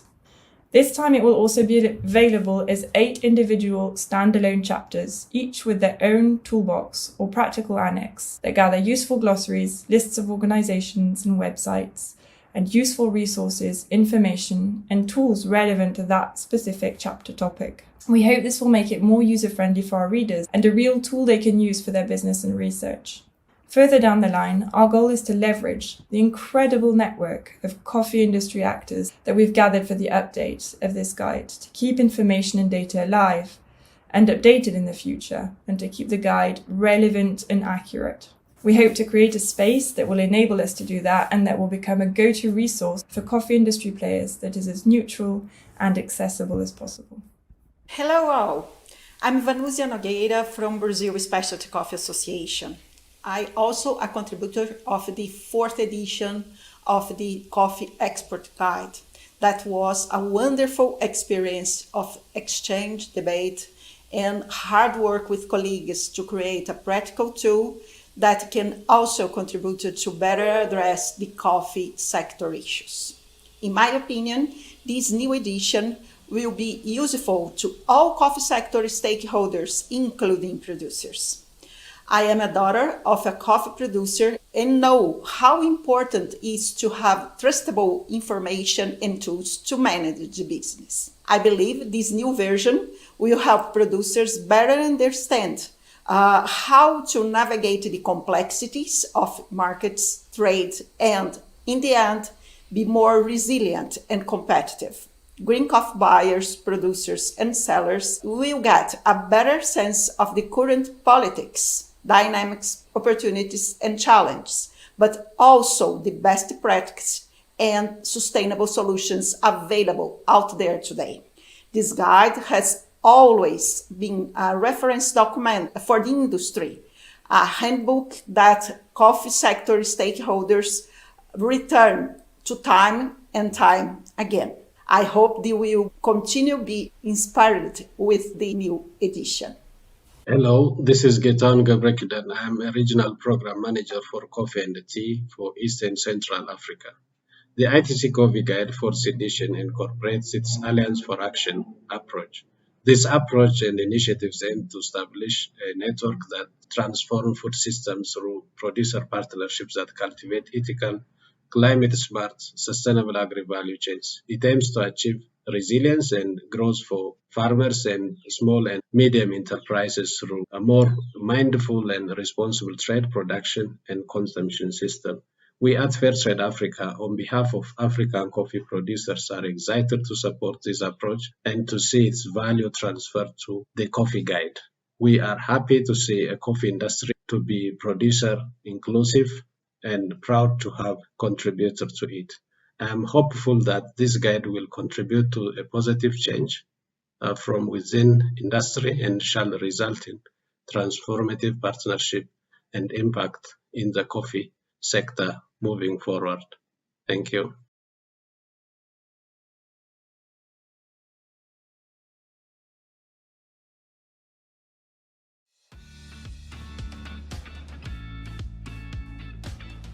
As the coffee industry continues to evolve faster than ever, roasters are defining the future of our industry through the ways they source. As roasters make conscious decisions to source smarter, Sucafina Specialty is here to help you find the right quality at the right price, always in ways that improve the sustainability of our entire industry. A commitment to sourcing everything from macrolot to microlot translates into better livelihoods for farmers and more options for roasters. Roasters are asking vital questions about the future of our industry and seeking innovative solutions. We're determined that everyone across our supply chain, from our customers through to our partners at origin, thrive with us as we fulfill our vision of becoming the leading, sustainable, farm-to-roaster coffee company in the world.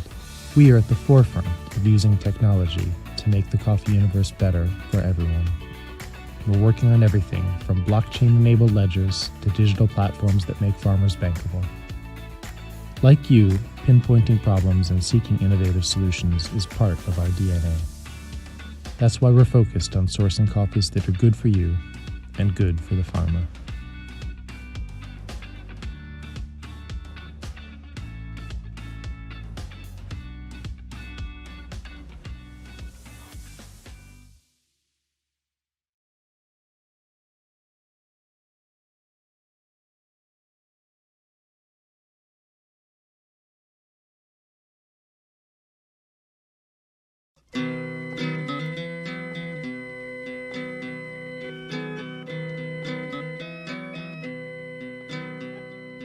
Hi, my name is Shauna Alexander.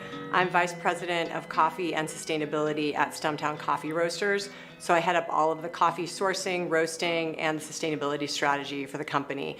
Stumptown was founded in 1999 here in Portland, Oregon. So we've been around for 21 years.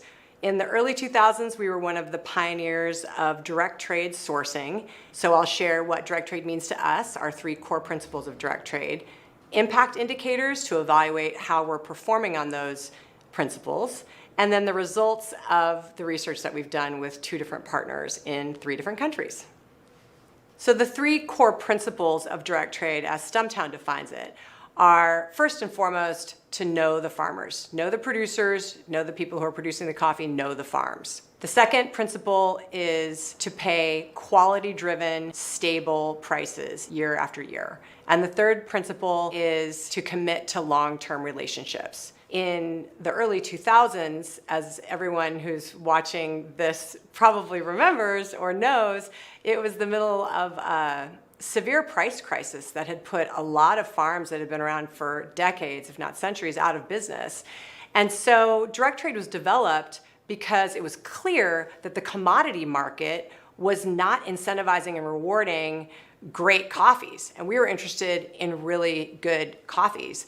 And so it was important to ignore the commodity price and instead set prices based on quality and be able to know that those prices were getting back to the producers. So negotiating directly with producers and knowing all the producers was really important. And then also saying, hey, we're not in this just for a short-term win, we're in it for the long haul. We want to be sourcing from y'all for a long time.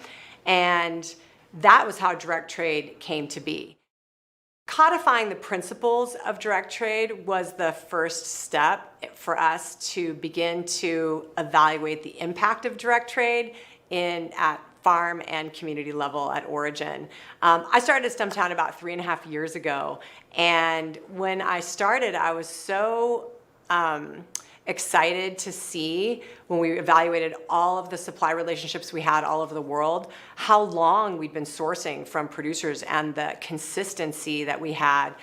Even after so many changes in the market and for the company, there was a lot of consistency.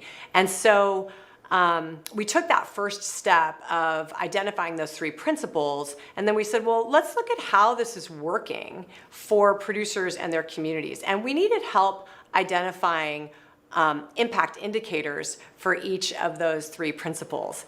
It broke down kind of like this. First of all, if we know producers and know their farms, and we're paying stable, quality-driven prices, and we're committing to long-term relationships, there were some indicators that could help us evaluate each of those.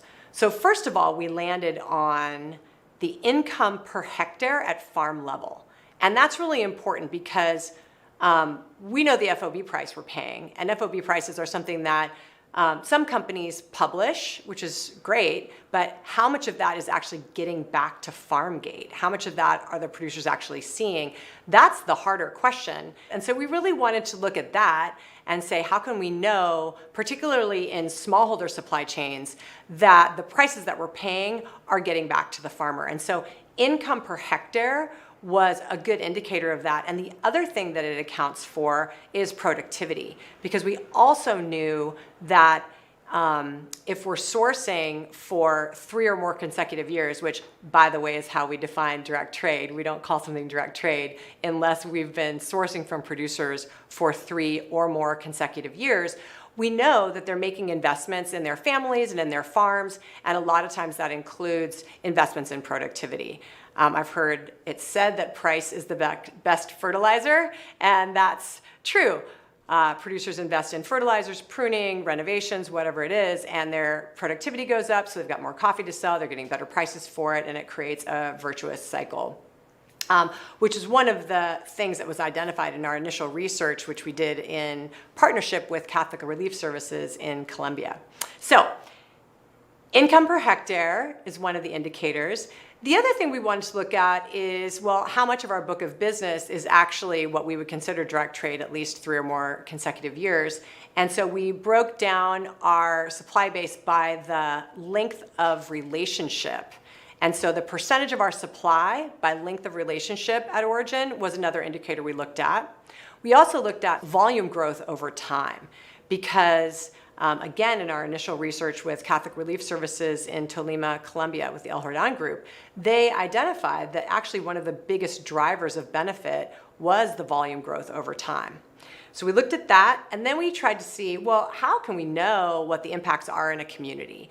One of the most reliable indicators of community well-being is the percentage of children in school. That was recommended to us by Enveritas in subsequent research we did with them in 3 supply chains in Colombia, Nicaragua, and Ethiopia. And I thought that was a really great recommendation because it reflects the interests that the farmers have.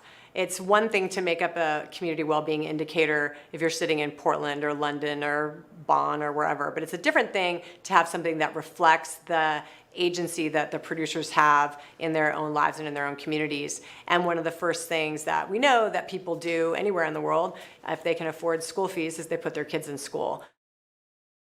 So I'd like to share the results of research that we've done with Catholic Relief Services and with Enveritas in Colombia, Nicaragua, and Ethiopia. We started in 2018 with impact assessment in with the El Jordan group in Tolima, Colombia. And we did this with Caravella, our supply partner Caravella, and Catholic Relief Services Colombia. They used an approach that really helped inform the next wave of our research that we did within Enveritas. And the approach that CRS took was we did these open-ended interviews with all of the members of the El Jordan group, and they used a methodology called Most Significant Change, where it's just really open-ended questions that ask something along the lines of, what's the most significant change in your life or on your farm as a result of the commercial relationship with Caravella and Stumptown? And the results were really interesting. It was what we had heard a lot anecdotally, but this really backed it up with data, that having that stable price year after year gave them the confidence to invest in their farms. And they were earning about 32% over the regional average because they also, CRS also interviewed a control group in the region so that they had something to compare it to. The control group was selling into the traditional market. And so they were earning about 32% more on average between 2012 and 2017. And that was good, but the other big driver of impact was volume growth over time. So those two things in partnership created a virtuous cycle of investment in farms and investments in families that had benefited those producers and enabled them to increase the size of their farms and also add additional producers to that group. We gathered a lot of quotes from these long form interviews that CRS then aggregated and analyzed. And so we can share some of those quotes here. It was very cool to hear things from the producer's perspective.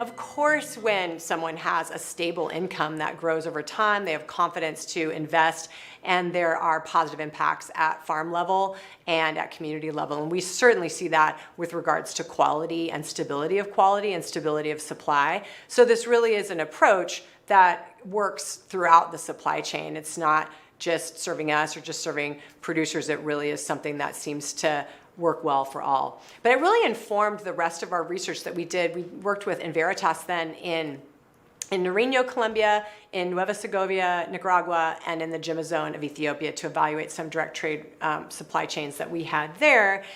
And they were the ones who helped us hone in on other indicators that included the income per hectare.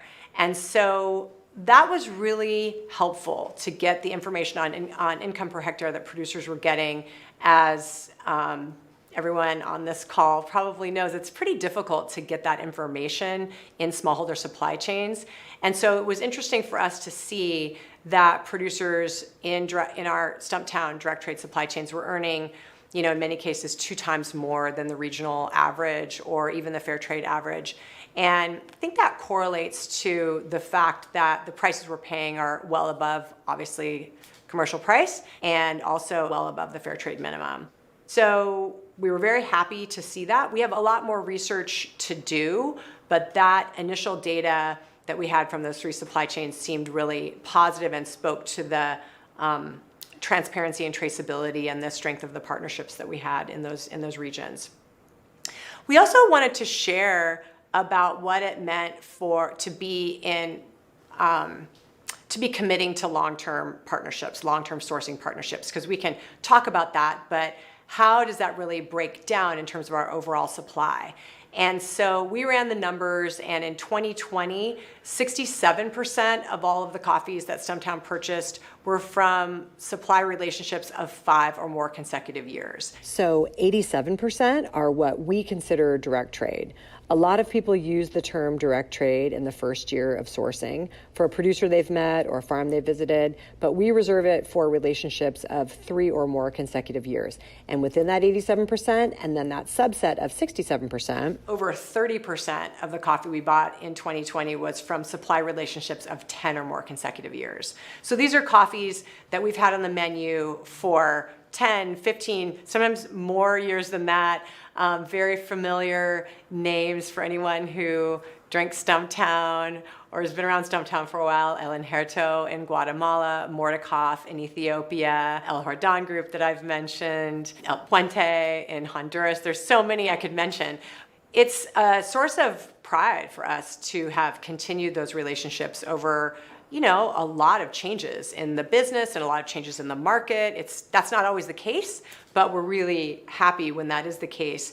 We also looked at volume growth over time. And so when we looked at kind of the origins of some relationships and then where we are now, we're seeing significant volume growth over the course of 5, 10, 15 years. Could be 4 times the growth or 10 times the growth, but of course, that's going to drive positive impact at farm and community level, and it drives positive impact for us too. Again, these are like when these coffees come back on the menu, come back into the roastery, it's like welcoming back an old friend. So that is how we have approached direct trade for many years and why we have such a level of consistency and quality.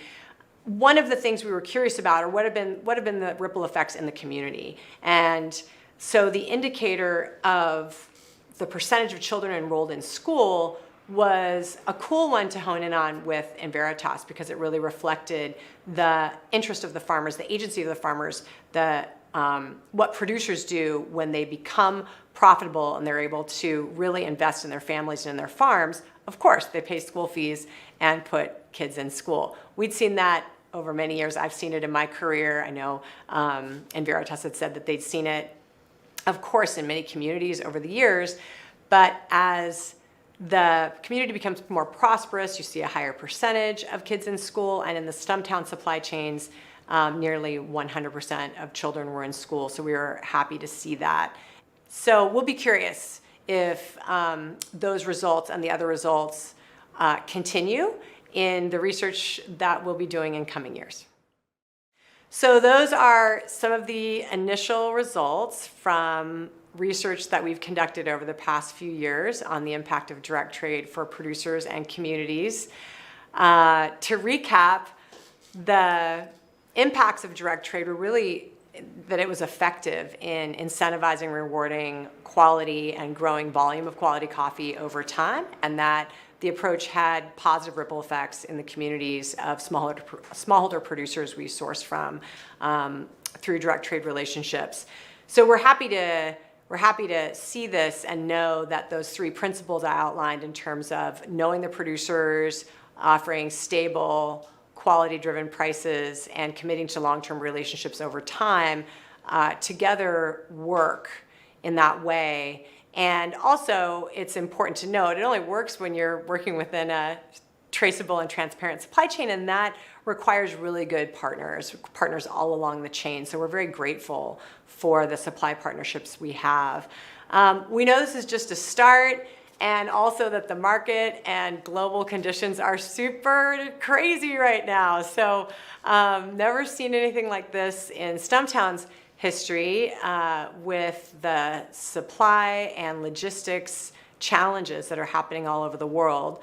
We are committed to great coffee. That's what direct trade was designed to deliver. And we're committed to learning more about what we can do better and learning more from the producers we work with around the world.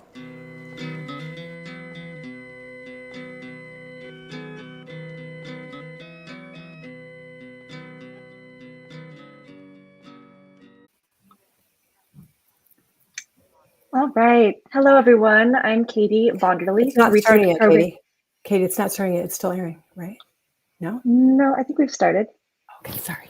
Yeah, I'll no, shut that's up. okay. It's no, it's streaming live. That's how you know. No, that's okay. So I'm Katie Vonderly. I'm the research program manager at the Specialty Coffee Association and the Coffee Science Foundation, and I'll be your host for this question and answer session with Shauna Alexander.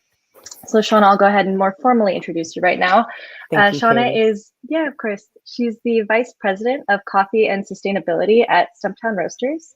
She leads the green coffee sourcing, roasting, quality, and education teams and directs sustainability strategy for coffee sourcing and overall company operations.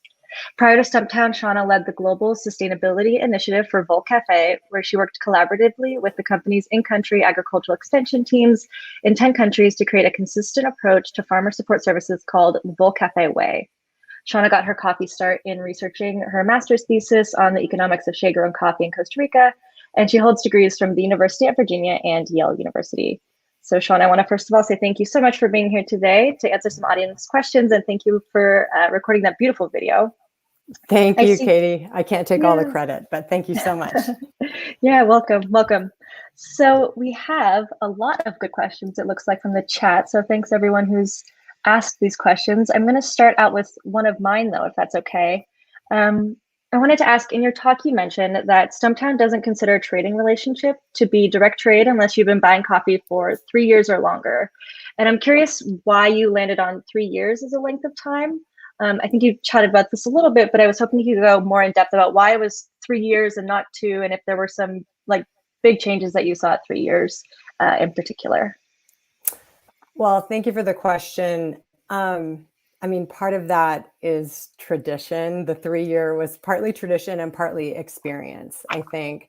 So when I started a little over 3.5 years ago, that was just, shared with me that we don't consider something direct trade until we've been sourcing for 3 years. And I think part of the experience that speaks to is that that's when you really know that you're calibrated with a partner in terms of quality expectations and both being consistently in communication with one another.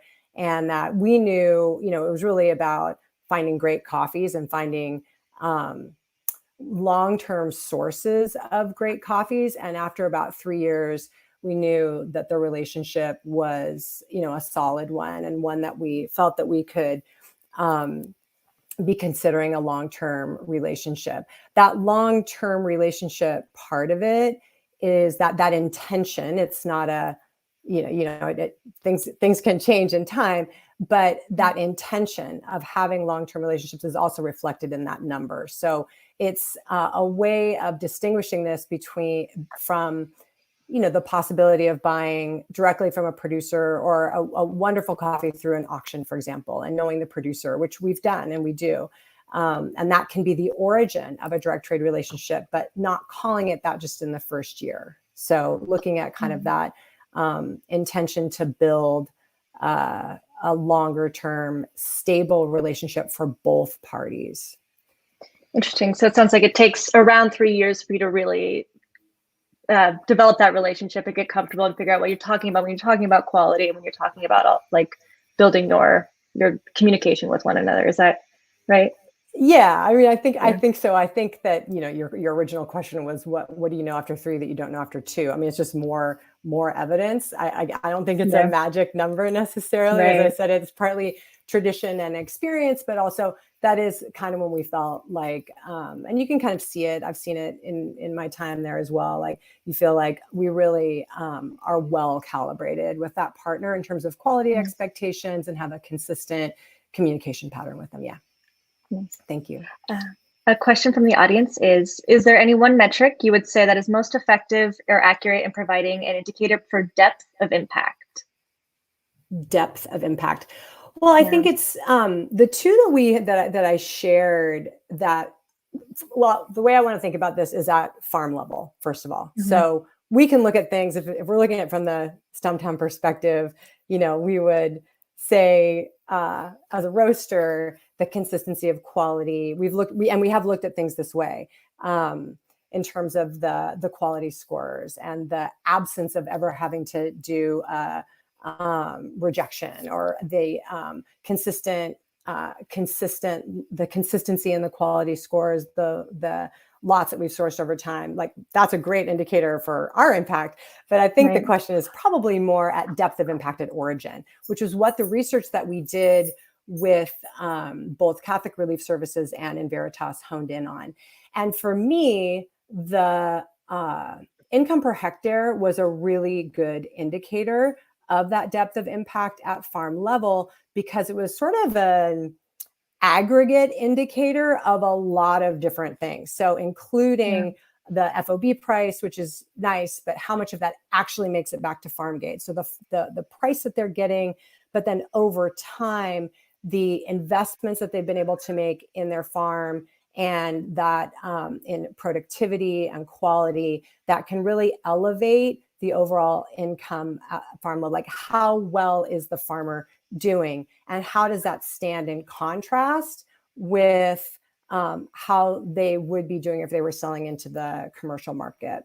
So that income per hectare seemed like a really good indicator that captured both the prices and the productivity of the farm.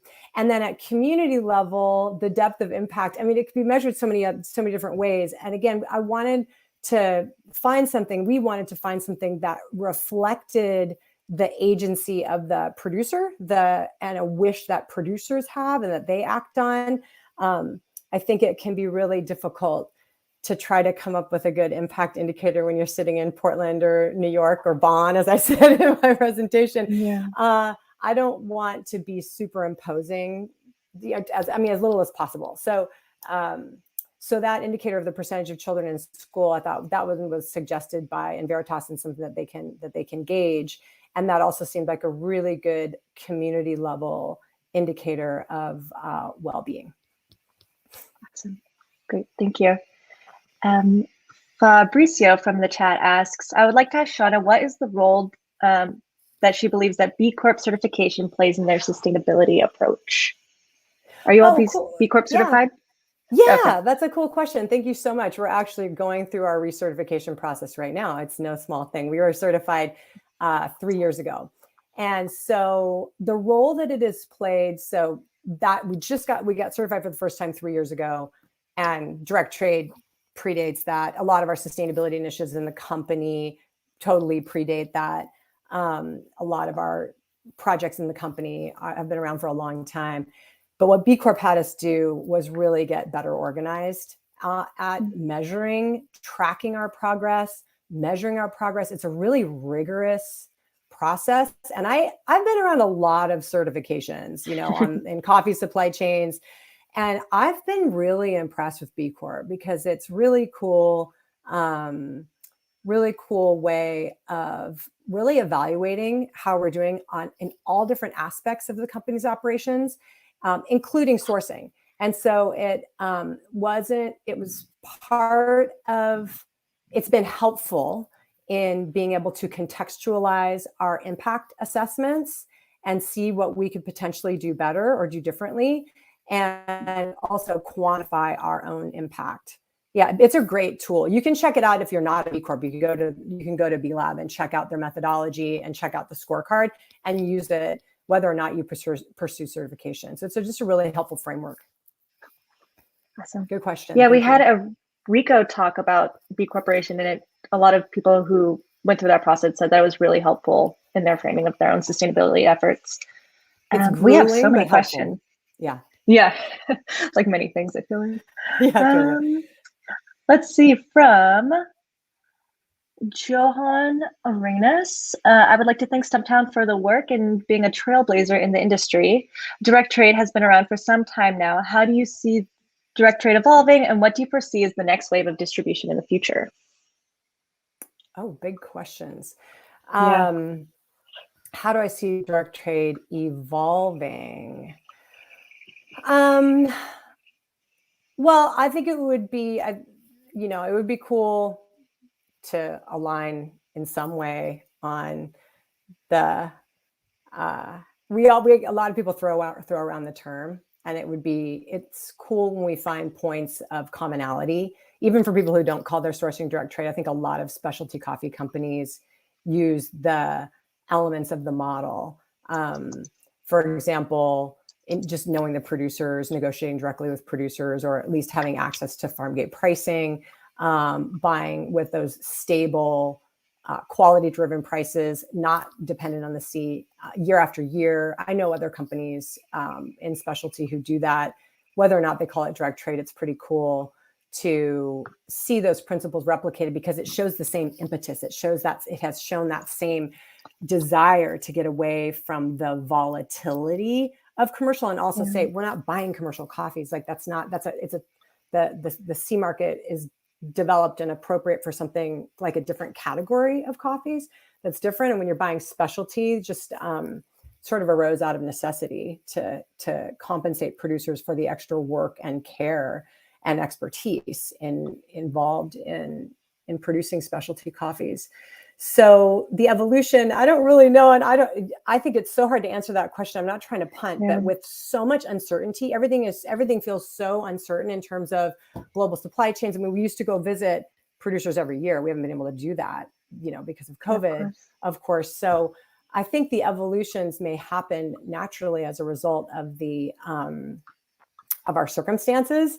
And the way that we keep in touch with people now is different. Like, we still are very closely attached to our producers and in communication with them very frequently. But it's now, of course, like everything else, like this conference on Zoom and virtually and in WhatsApp and everything else. So the inventiveness has come out of necessity, I think, in the circumstances of the past year and a half. Awesome.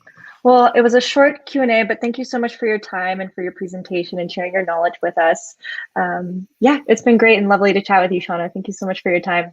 Thank you, Katie. And thanks everyone for the comments. It was cool to watch them roll in when the presentation was playing, and it was a pleasure to be here. Thanks so much. Okay, thanks. All right, so we have a couple of items coming up next on the agenda. We will start out with a tool video from Baco, which is a platform that uses blockchain technology to facilitate trade management for coffee buyers and sellers. And then following the Baco video, we'll see a video from our sponsors, one of our sponsors, Algrano, and then we'll take a 10-minute break so you can stretch, get some coffee, de-screen yourself for a little while. And then we will come back from the break and hear from Alexandra Twinstra, the Chief Programs Officer at Root Capital. She'll share with us Root Capital's approach to increasing resilience in coffee producing organizations. As we all know, green coffee's issues are beyond short-term concerns of trading, prices, and logistics, although those are very important topics right now. But these long-term concerns have been more and more pressing as climate change and sustainability is threatened, and as higher risks call for more resilience. So Alexandra will take us through Root Capital strategies to develop resilience towards meeting these risks. For Alexandra's presentation, I do want to highlight that it will be in Spanish, but there will be English subtitles So just a note, and then we'll return for her Q&A in English live. So the presentation will be in Spanish with English subtitles, and then an English question and answer session. All right, so thanks everyone. We'll go to our video now, and I'll see you later today.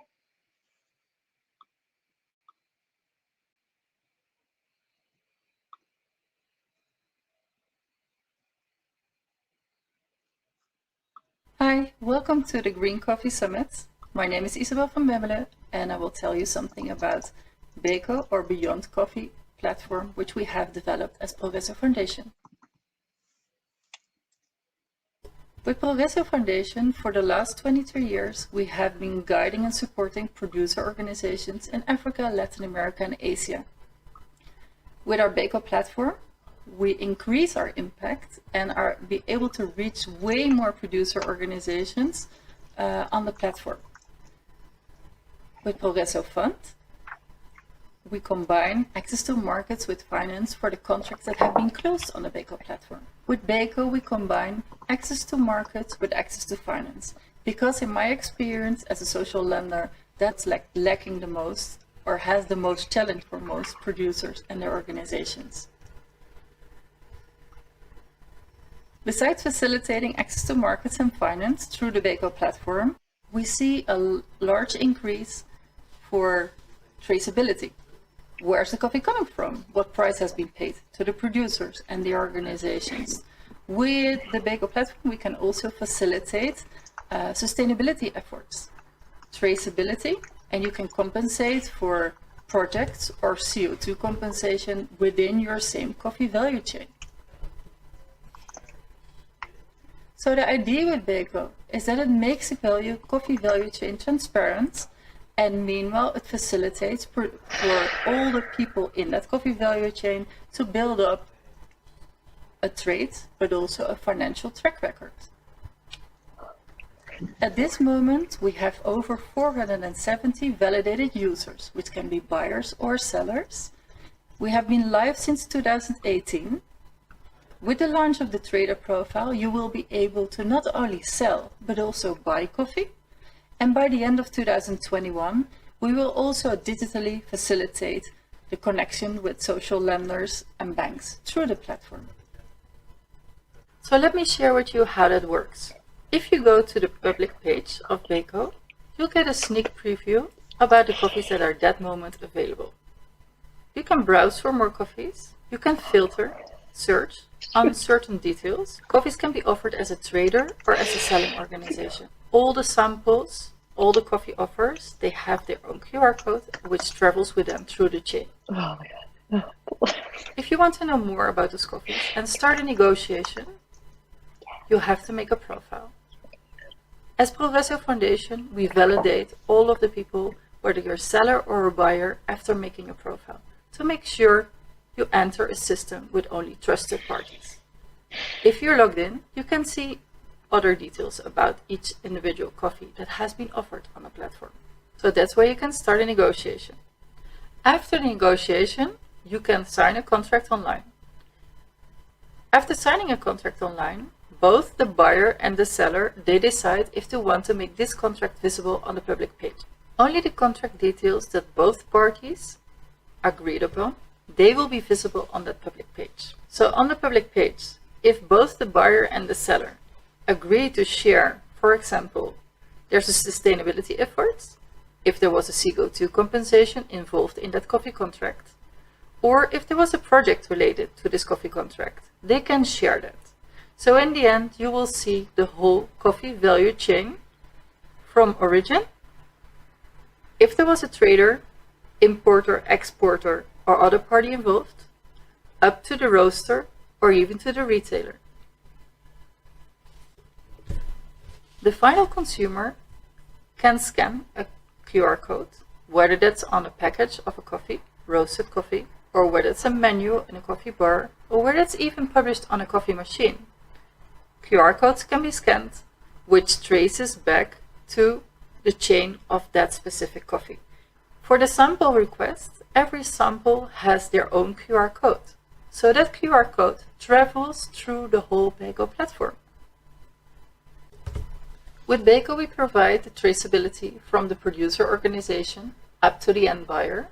By combining Beko platform with the Beko Farmer app, you can have the full traceability starting at the farmer level. Thank you for listening to my presentation about the Beko Coffee platform, and hope you have a nice green coffee summit. Thank you.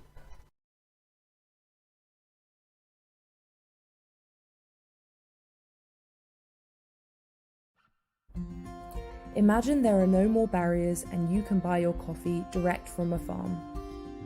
If you want to be in control of your supply chain and source directly from origin without having to deal with all the hassle of exporting and importing coffee to Europe or organising the container by yourself, Algrano has your back. Join the digital supply chain ecosystem where you can source green coffee directly from producers and manage your inventory. Find trusted partners matching your business values. Create your own sourcing plan, and let us take care of the rest.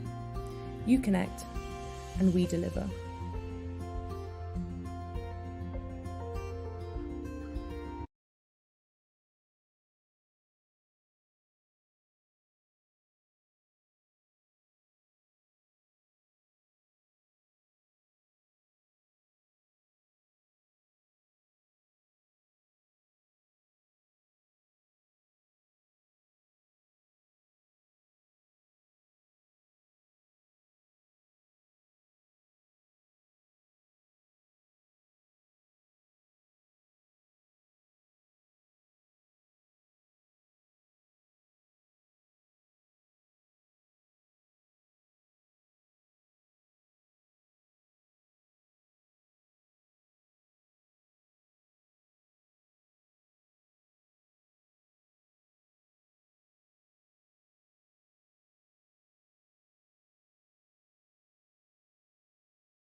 En las comunidades rurales, las empresas agrícolas asociativas generan un enorme impacto para las familias agricultoras.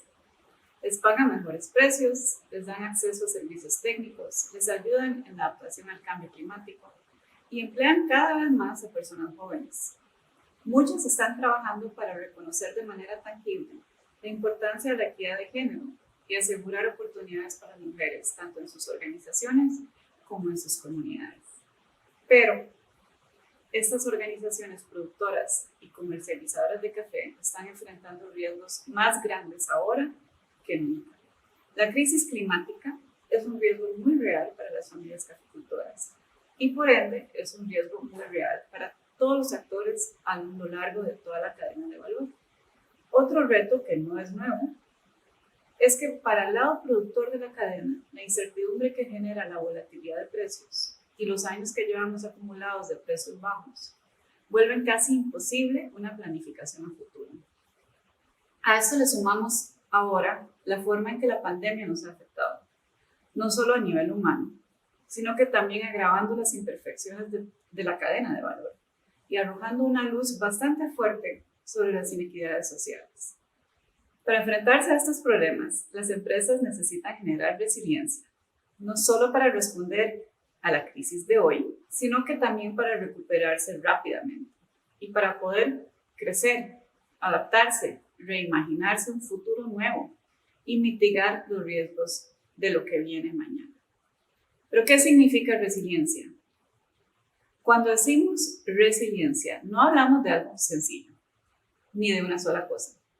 La resiliencia es la capacidad y en realidad el conjunto de capacidades y condiciones que le permiten a una persona, a una organización o una cadena de valor responder a los choques o a las crisis. En la cadena de café, todos los actores estamos interconectados. La sobrevivencia de una familia caficultora está vinculada inextricablemente con la de su cooperativa, la de su comprador, la de su tostador y así a lo largo de toda la cadena. Root Capital trabaja con cooperativas de café y otras pequeñas y medianas empresas para fortalecer su resiliencia y ayudarles a crear un futuro más sostenible. ¿Y cómo promueve Root Capital la resiliencia? Operamos sobre la base de 4 pilares que son fundamentales para la resiliencia. El primero es la bancabilidad. Aseguramos que las organizaciones productoras y comercializadoras, que las voy a llamar clientes, tengan el financiamiento que necesitan para poder concretar y cumplir con contratos con sus compradores. El acceso a un financiamiento, a un crédito adecuado, aumenta muchísimo la capacidad de poder cumplir y responder aún en casos de dificultades inesperadas. Y a largo plazo preparamos a estas organizaciones con las herramientas que a futuro puedan necesitar para que puedan encontrar y gestionar volúmenes de crédito más grandes. Así pueden diversificar sus fuentes de financiamiento y pueden seguir creciendo. Trabajamos con ellas en procesos internos que últimamente también las convierte en mejores proveedores. La competitividad empresarial es clave para la resiliencia. El segundo pilar es la acción climática. Trabajamos con estas cooperativas para que tengan las herramientas para adaptarse a los impactos que ya nos acompañan del cambio climático. Juntos podemos crear nuevos modelos para las organizaciones de agricultores y para sus socios frente a la crisis climática. Más adelante voy a ahondar un poquito más sobre este tema. Otro pilar fundamental es la inclusión de género.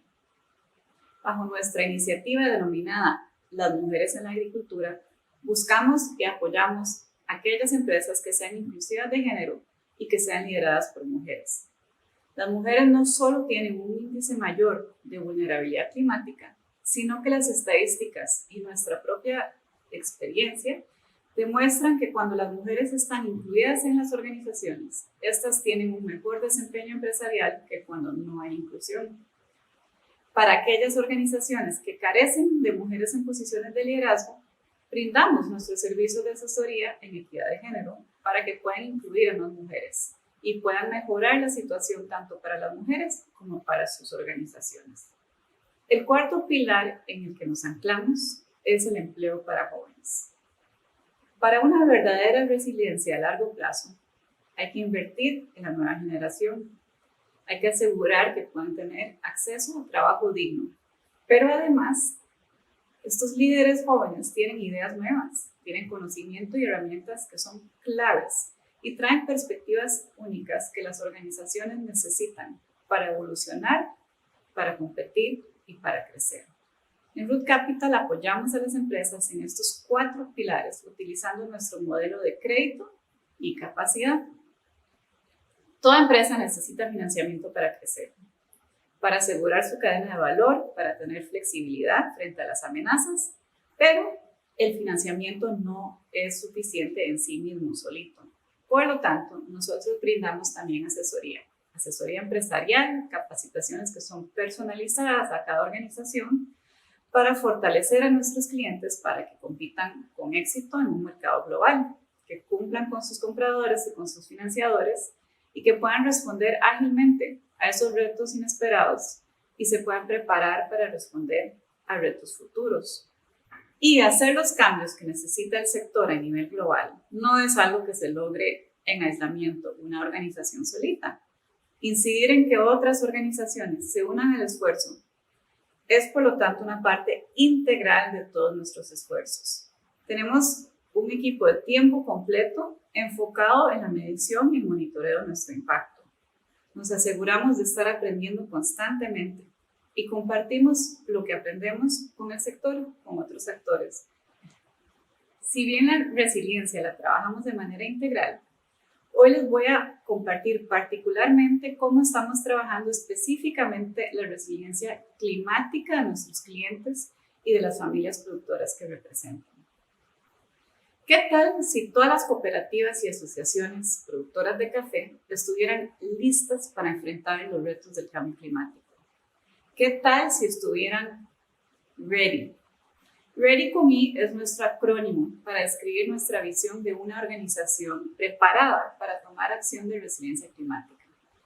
Una empresa ready, preparada, tiene, en primer lugar, conocimiento de sus riesgos. 2, expertise en soluciones climáticas. 3, la habilidad de alcanzar a los productores y las productoras, influir en sus prácticas en campo. 4, datos para informar y monitorear la acción climática. Y 5, inversiones para poder tomar acción climática. En Root Capital pretendemos acompañar a nuestros clientes hasta que estén ready, hasta que estén preparadas. Lo estamos haciendo por medio de varias actividades. Primero, financiamiento. Actualmente a nivel mundial, el cambio climático constituye una amenaza particular para más de 500 millones de familias rurales que dependen de la agricultura para sobrevivir. Sin embargo, solo el 4% de todo el financiamiento global para cambio climático se destina a la agricultura. Identificamos y apoyamos a aquellas organizaciones que están invirtiendo de manera proactiva en acción climática positiva. Y estamos activamente diseñando nuevos productos financieros para la adaptación climática. Estos son productos financieros con condiciones diseñadas especialmente para inversiones en prácticas que reducen la vulnerabilidad climática, como por ejemplo la mejora de los suelos. Este año lanzamos el primer producto de adaptación y esperamos el próximo año volver a encontrarnos aquí y poder compartirles todo lo que hemos aprendido. Como ya sabemos, sin embargo, el dinero no es suficiente. Con nuestro programa de asesoría agronómica y resiliencia climática, trabajamos de cerca con los equipos gerenciales y técnicos de las cooperativas para analizar los riesgos climáticos actuales y a futuro, de manera completamente práctica, tangible y basada en datos. Con nuestro acompañamiento, los técnicos y el liderazgo de estas organizaciones diseñan planes de acción. Y la base de todo eso es nuestra nueva plataforma digital de datos, Cultivar. Desde el 2006 venimos trabajando con nuestros clientes para digitalizar la información que estas organizaciones de por sí tienen que recopilar todos los años. La gran mayoría de esta información no tenía uso más allá de ser disponible para inspecciones de parte de actores externos. Nosotros hemos trabajado con las organizaciones para digitalizar esa recopilación y sobre todo para reinventar su utilidad. Ahora ellas recogen esa información de manera digital, la pueden analizan sus propios datos, los pueden integrar con sus demás sistemas y los pueden aprovechar para tomas de decisiones empresariales. Y así pueden además identificar vulnerabilidades sociales entre las familias productoras. Cuando integramos los datos con información producida por la investigación científica sobre los impactos que anticipamos del cambio climático, los equipos técnicos de las organizaciones, con nuestro apoyo, pueden identificar cuáles son entre sus socios y sus socias aquellas familias con fincas más vulnerables.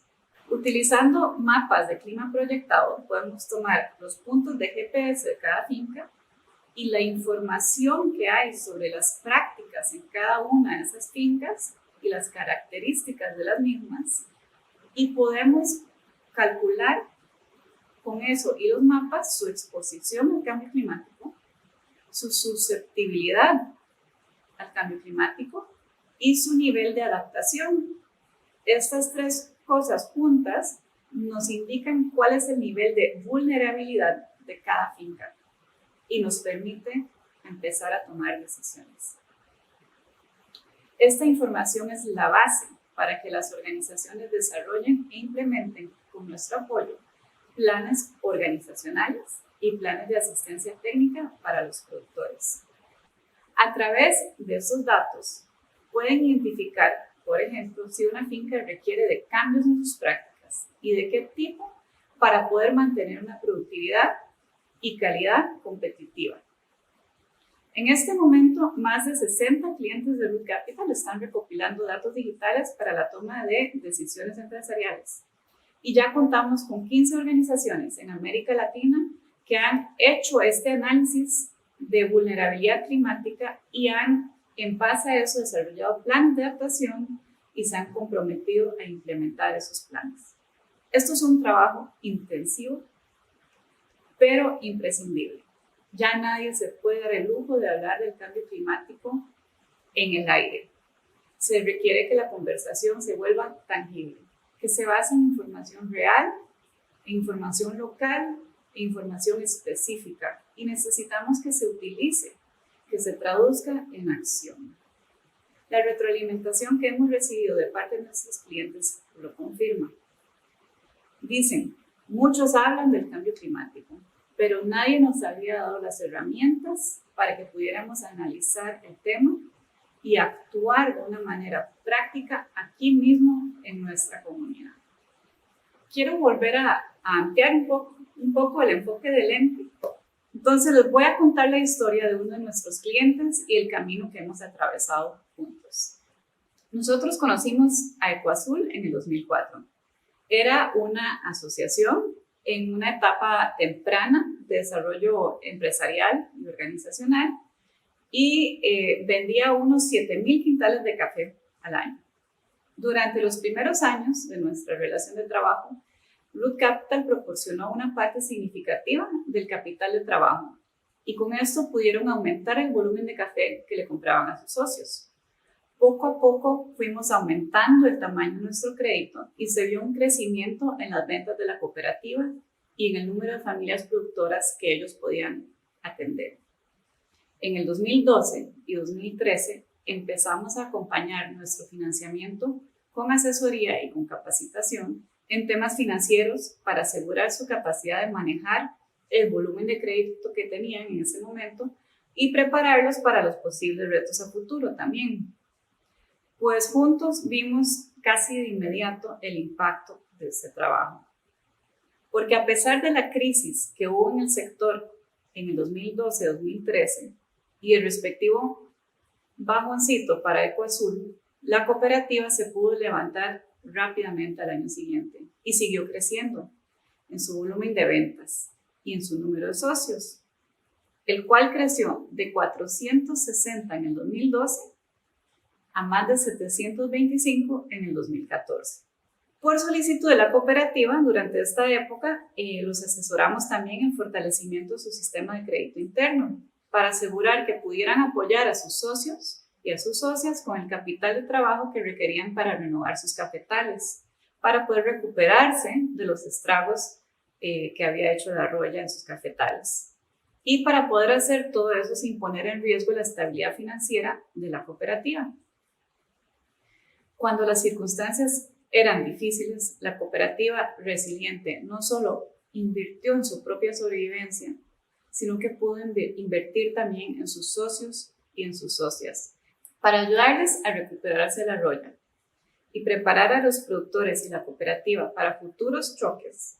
Empezamos con un programa de asesoría agronómica a finales del 2014. Y más recientemente, en los últimos años, también empezamos a trabajar con ellos la asesoría orientada hacia un futuro holísticamente resiliente, planificando financieramente y integrando lo que es la inteligencia de negocio digital, con decisiones nuevamente basadas en integración y análisis de datos digitales. En lo que los retos de las cooperativas van evolucionando, así va evolucionando y adaptándose nuestro apoyo para ellas. También durante casi 2 décadas, sus ventas anuales se hayan multiplicado por 25. Y aún más relevante, la cooperativa ha creado la resiliencia necesaria para responder a las crisis. A pesar de la pandemia y sus restricciones, y las restricciones al transporte, al tránsito que se presentaron, el acopio fue mejor en el 2020 de lo que había sido en el 2019. Mientras tanto, las crisis de hoy se traslapan y se sobreponen. No puedes esperar el final de una crisis antes de enfrentar la próxima. Por lo tanto, aún durante esta pandemia, Ecoazul invirtió en resiliencia climática. Entendiendo la importancia de la calidad de suelos, ellos crearon una planta de abonos orgánicos para asegurar una fuente confiable de abono orgánico para sus socios y sus socias y brindó las capacitaciones de acompañamiento respectivas. Y ya vemos el impacto de dicha resiliencia a lo largo de toda la cadena de valor de café. Un análisis reciente demostró que los clientes de Root Capital son mejores aliados en la cadena de café para sus compradores y tostadores porque cumplen mejor y de manera más consistente con los requisitos más cotizados, que son la calidad de café y la entrega a tiempo. Y finalmente, para cerrar, les quiero compartir algunas de las lecciones que hemos aprendido sobre cómo crear resiliencia para empresas y para la cadena. Nos falta mucho por aprender, pero no cabe duda de lo siguiente. La bancabilidad y el acceso a financiamiento adecuado es clave, pero se requiere algo más para la resiliencia a todos los múltiples retos que azotan a las comunidades rurales. Ese algo más tiene que basarse en datos reales y tiene que traducirse en acciones concretas. Las soluciones las tienen en mano las comunidades. Nuestro rol tiene que ser facilitar el acceso a la ciencia, a las capacidades de data y al financiamiento para hacer posible la implementación de esas soluciones tangibles. Otra lección es que no hay resiliencia con exclusión. Las mujeres no son solo más vulnerables ante los efectos del cambio climático, sino que su inclusión, tanto en el liderazgo como en la producción, trae las soluciones más duraderas. Y no hay resiliencia sin un ojo al futuro.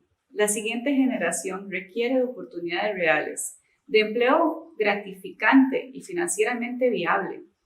Ellos aportan conocimiento que solo se puede aprovechar con un enfoque de complementariedad generacional. No podemos perder el impulso del trabajo hacia la resiliencia. No hay tiempo para perder. Hay que construir sobre las lecciones aprendidas perpetuamente y trabajar de manera conjunta. Acompáñenos a enfrentar estos desafíos. Para aprender más, por favor, visítenos en servicios.rootcapital.org. Gracias por la oportunidad de hablar hoy y estoy a la orden para responder a sus preguntas.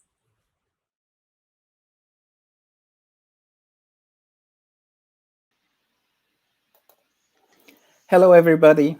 My name is Mario Fernandez, and I am the Technical Officer at the Specialty Coffee Association.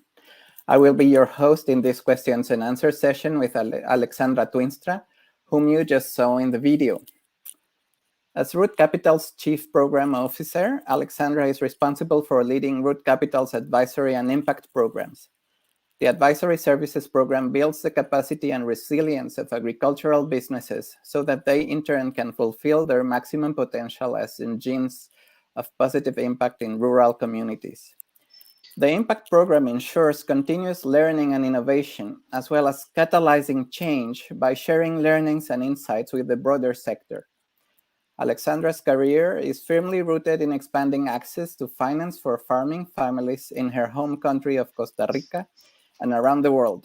Before joining Root Capital, Alexandra led the Farmer Finance Program at the Rainforest Alliance, working directly with coffee farming community leaders to improve farmers' access to financial services. She also formerly worked at the Center for Rural Development Studies to assess the barriers and the impact of credit access for smallholder farmers. Alexandra, thank you very much for that presentation, and congratulations for the work you are doing to increase resilience among coffee cooperatives in the Americas and Africa.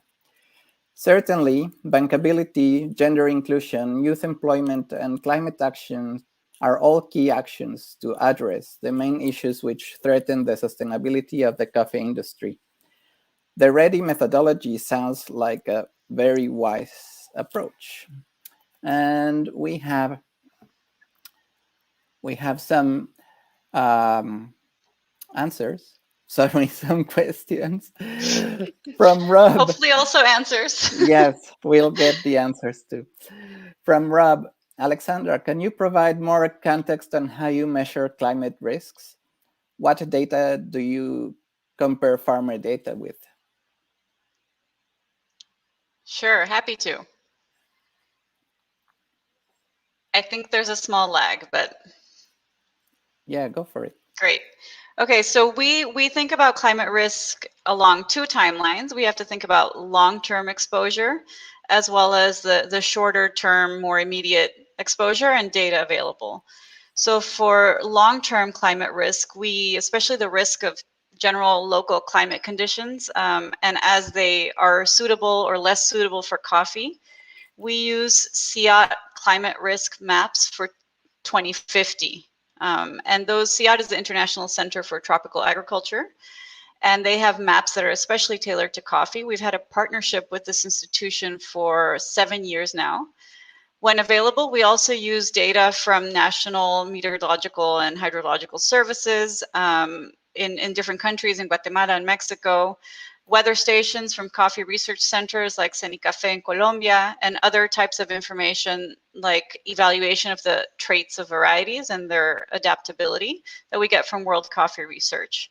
So these CIAT's longer term risk maps are great for that longer term picture in broad strokes, but they're not necessarily designed yet to be downscaled to the farm level. So then 2050 can feel like a lifetime away. It's not, but it sure feels that way. And if we've learned anything in the past year and a half, it's how quickly things can change. So we also use farm altitude as a more immediate proxy for current exposure to climate risk with different thresholds by country and context.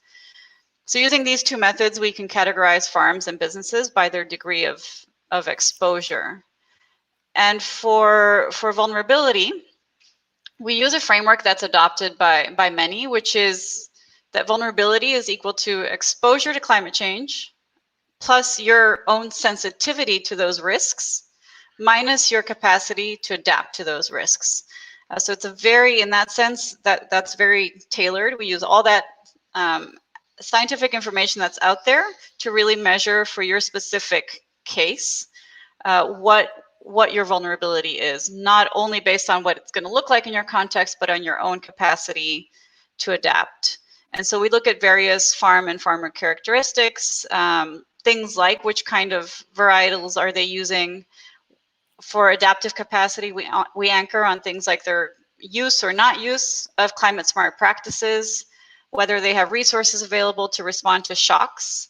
And we put all of this data together into a vulnerability score, which we then share and refine with our coffee partners and take into account their own observations within their communities to come up with not only an estimation of vulnerability and risk, but also a plan. Thanks. We have this other question from Kim. Alexandra, if a producer organization isn't starting from a strong position, how many years would it take for a cooperative to develop all of the characteristics you identify as key?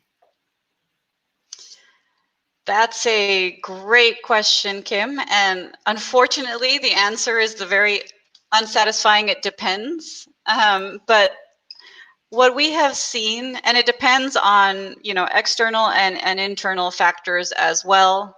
Things happen, life happens, you get staff changes, you get management changes, but you also get market changes and climate changes. That said, what we have seen is that for organizations to move from one stage of what we call enterprise progression or development, one stage of maturity to another stage of maturity, normally takes anywhere between 3 to 7 years. Now, to take it more specifically to what I think is the example you're asking about, which is specifically this climate piece, I'll give you a sense of what it takes to be able to get to the place where we're actually measuring vulnerability, and that requires some data. And I think a lot of folks have spoken about data today and the importance of having that data. So really step one, regardless of where you're at, is being able to leverage the data collection systems that you already have as an organization of smallholder farmers and make that digital, which is something that as Root Capital, we accompany the businesses to do, the organizations to do, so that you can actually take that data and use the scientific data that's out there and bring those two things together.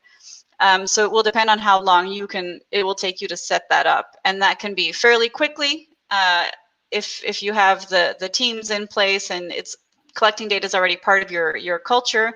It can take longer if that's not the case. I have a question. What percentage of Root Capital's producers are exposed or vulnerable? Thank you, Mario. So we have data from a subset, but fairly representative subset of our producers.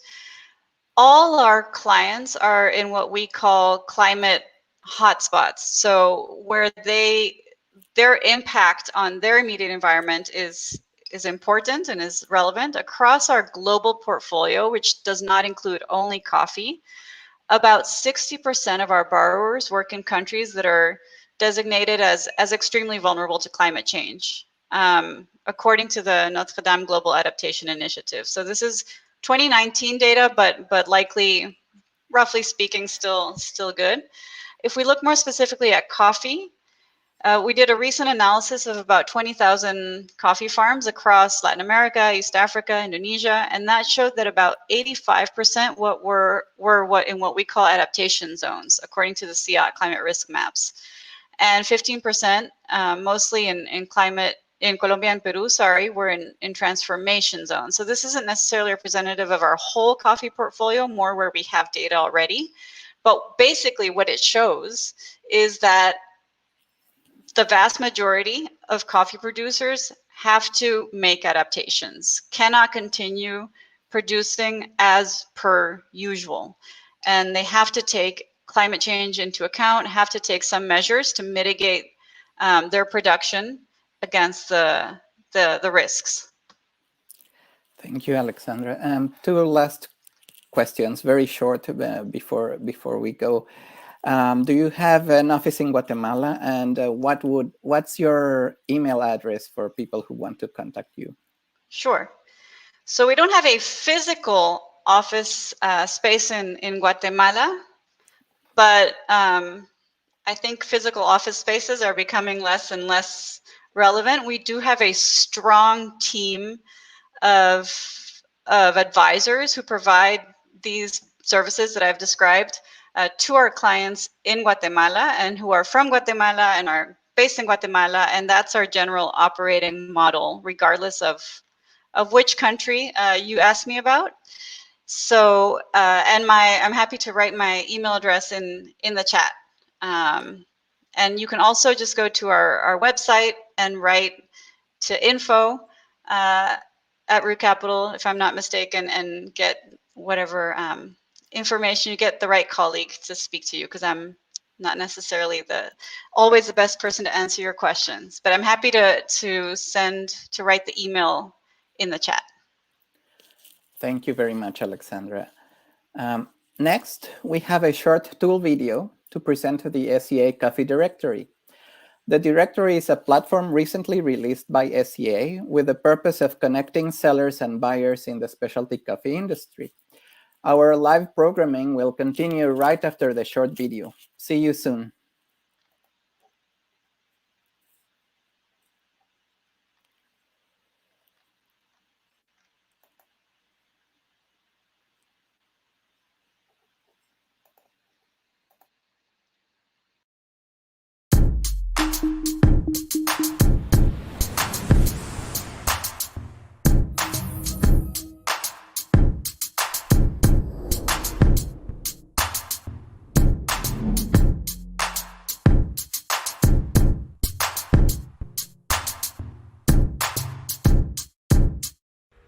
Hi, my name is Penilla, and I am happy to be here to show you what the SCA Coffee Directory looks like and how it works. Now, the Coffee Directory is something we at the SCA launched in February in 2021 in order to create a resource for companies in the coffee industry to be able to connect and find each other, sellers and buyers. It's available on directory.sca.coffee. And the platforms allows you to search for companies either by category, as you can see up here, or by location. There are 16 categories and 34 associated subcategories. So I figured I would show you some of those. As you can see here, there are quite a few across the whole industry. And we also have like I said, a bunch of subcategories. If we go into equipment, for example, you'll be able to see them here on the left-hand side and the listings on the right-hand side. Now let's go into one of the listings and see what you can add there. So as you can see, you can add a header image, for example. You can send a message through the platform. You can add a link to your website, your company address, obviously information about your company, social media links as well. You can add multiple photos as well as a video, so you can see here at the bottom. You're also able to add a PDF or other pieces of information. Now, what you can add to your listing is dependent on what listing option you have chosen. So let's go into those options a bit. We do have a free listing. It's the industry listing here, where you get detailed page, phone, and one image. Then if you upgrade to the Industry Plus, which is the second option here, you get email address, URL to your website. You get some more information, description about your company, and being able to add up to 3 images. Then going up to Premium, which is available to SCA exhibitors or members. You get even more content on there. You get badges, social networking pages, features, up to 5 images. You can add 2 deals and a logo image as well. And then the Premium Plus listing option is the most exclusive one. It's also available to SCA exhibitors and members only. And you get all of the things. So you're able to add videos as well, additional phone numbers, additional uploads like that PDF that I just showed, a detailed description as well, hours, opening hours, location preference, etc. A bunch of stuff so that you can really make your listing stand out. And the premium and Premium Plus listings are also featured on the homepage in a section here, Featured Listings. We really hope that you'll find this resource valuable as a place to connect with new buyers and new sellers in the industry. Thank you very much.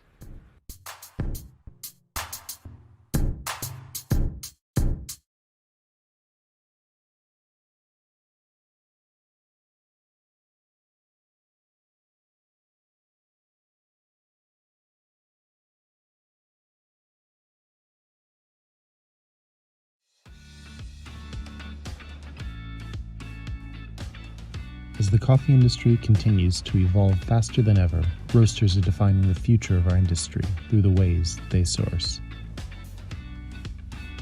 As roasters make conscious decisions to source smarter, Sucafina Specialty is here to help you find the right quality at the right price, always in ways that improve the sustainability of our entire industry.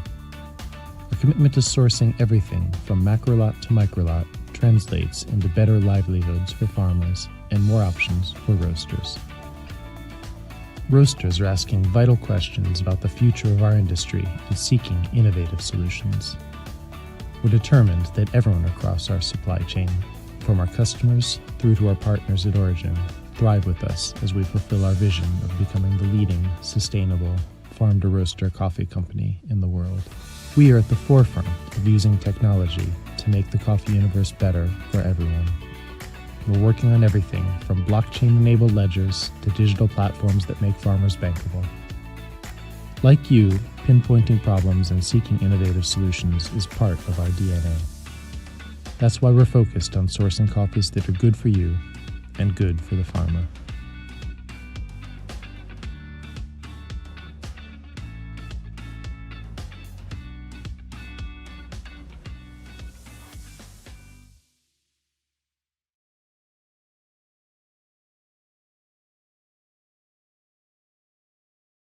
Ready. So now we're back, and I'm joined by Jorge Cuevas, who is the Chief Coffee Officer for Sustainable Harvest Coffee Importers. Jorge started his journey in coffee in the mid-1990s in his native Mexico as an exports manager for a coffee cooperative or for coffee cooperatives in Oaxaca. And his experiences in coffee include production, processing, export, import, price risk management, and final product development. So a lot of things. We invited Jorge here today to have a sort of semi-structured conversation about how to understand the events of this present moment in the context of the past 30 years or even beyond that. So because the company that he works for, Sustainable Harvest, is known for a commitment to fostering relationships between coffee buyers and coffee sellers with a view to the long term. And Jorge has been working closely with some of the cooperatives and producers that they source coffee from for decades. We thought he'd be a great person to talk to. As always, I hope that you'll add your voice to the conversation by using the chat window, and I think we can, go ahead with our conversation. So, Jorge, thank you so much for being here. It's really nice to see you. Thank you, Kim. Always a pleasure talking to you and connecting with all of our friends in the coffee world. Yeah. So I am going to start out with a couple of questions that I have, but like I said, we'll take questions as we have been, and we've had some really good ones over the course of the day. I said that during the last session, but I've been really pleased with how broad the interests are of this audience. So given that you've been working in coffee for, more than 20 years, let's say, I wonder whether you see the complexity and the uncertainty that we're experiencing right now as truly unprecedented, because I've heard that a lot, like this is unprecedented, we've never seen anything like it. Or if this is one of those cases where the specialty coffee industry has sort of a short memory. I think, we've seen that before too. Sure. No. Well, I would answer first, and then we'll review how we come up with the answer. No, it is genuinely, truly unprecedented. It's just the confluence of factors has no point of reference for any of us, and that's important to recognize as we face the challenges. So what do we mean by those confluence of factors? Everything starts with the pandemic. What is it? A once in a generation, even once in 2 generations, or even 3, right? The pandemic has turned the world upside down completely and has brought all kinds of challenges to absolutely everybody in the world and obviously within our coffee universe. So we start with that, which we're already, a year and a half into it, and no end in sight, right? It seems there's improvements, and then we go back and it continues the challenge. Then earlier in this year, we started to see, particularly in North America for our US guests here, rising costs, labor issues, obviously COVID restrictions, guidelines, workplace fundamentals that are shifting and changing. So all of those rising costs were starting to affect industry throughout. Then that elevated to logistics. It started with local logistics, transportation, energy prices, energy costs, accessibility, ports. We've all seen those images, right, of ports and vessels waiting outside. And then the logistics issue becomes global. Transshipment, origin ports, missed vessels, routes that used to take 21 days now take 3 months, even 4. So planning all around that. And just if that wasn't enough, I mean, think about all of those 3 things that we talked about. And if that wasn't enough, only about a month or so ago, a few weeks ago, we had a frost in Brazil, which just threw volatility and pricing through crazy levels in a matter of minutes and days. Just for reference, the last time there was a frost, it was 1994, almost 30 years, 27 years ago. And of course, it had to happen this year just to spice it up a little bit more. So sure, it's completely unprecedented. It's all at once, so nobody should feel too bad about it. The challenges are affecting all of us in different or perhaps equal measures, but we're not alone. We have our industry, we have our networks to support ourselves. But the key is, yes, the challenges can feel overwhelming, and we just need to navigate through them, but there's no precedent for it. You brought up something that I've been thinking about, and I hope that this doesn't sound like a provocative question, because I don't mean it that way, but it feels like one of the things that makes this unprecedented is, like you're saying, that everyone is sort of experiencing these challenges versus this narrative where producers are challenged. As it seems like that's become familiar to us. Do you think that here, I mean, are we at risk of sort of forgetting about what we've known for the past 30 years, which is that it's challenging to produce coffee? Or do you think that this might actually bring people to a greater understanding across the value chain because we have this shared stress? Yeah, I believe in the latter. I tend to be more optimistic in nature. But why is that? Optimistic. Thank you. But it has to be fundamentals behind that. it, right? Yeah. Otherwise, it's just dreaming. That's not the point, and that's not particularly useful. So you're right? We came from 4.5, almost 5 years of very low average coffee prices, which were specifically hurting the producer side of the equation. At the same time, almost in parallel, the coffee industry in consuming countries is booming, is becoming fashionable. Whatever, we're in the third or the fourth wave. Innovation, cold drinks, nitro, cold brew itself, all of these great innovations, formats for consumption. So there was a divergence. Now I believe this is time to reset. This is hurting absolutely everybody all at once. So this allows us to reset, to breathe a little and say, okay, how do we go forward as an industry? So for sure, for growers, people may say, okay, well, prices are higher now. Yeah, I was talking to Brazilian friends and they said, well, that's no consolation because I lost 40% of my crop. So what good does that do, right? So let's keep in mind that our prices are here because of crisis in Brazil, a production crisis, which is very acute, very difficult. Also, rising costs, getting through all of the COVID restrictions and guidelines and be safe the way we should all be. But just talking to Nicaraguan millers just yesterday, and then half the staff, rotation, some people are sent home, you come back, you need to properly test guidelines. So that's production and costs are rising. But in the consumer side, as we spoke earlier, the logistics and costs are rising tremendously. It's very difficult to plan. It's very difficult to manage inventories. It's very difficult to project what you're going to need at any given point in time, even with consumption patterns coming and going, big shifts. So yes, I do believe this is going to, I think we're going to come out stronger. That's what they say, right? If we come out of crisis and we survive crisis, we do come out stronger. So I think there's going to be a better sense of a greater sense of community, of cohesiveness. And, after we go through tough times, then the new tough times just don't seem as tough. And these are truly, truly hard. So we come out and I think we're going to be better prepared better willing to even put sacrifices and put forward tough decisions that just make us be better as an industry as a whole. Yeah.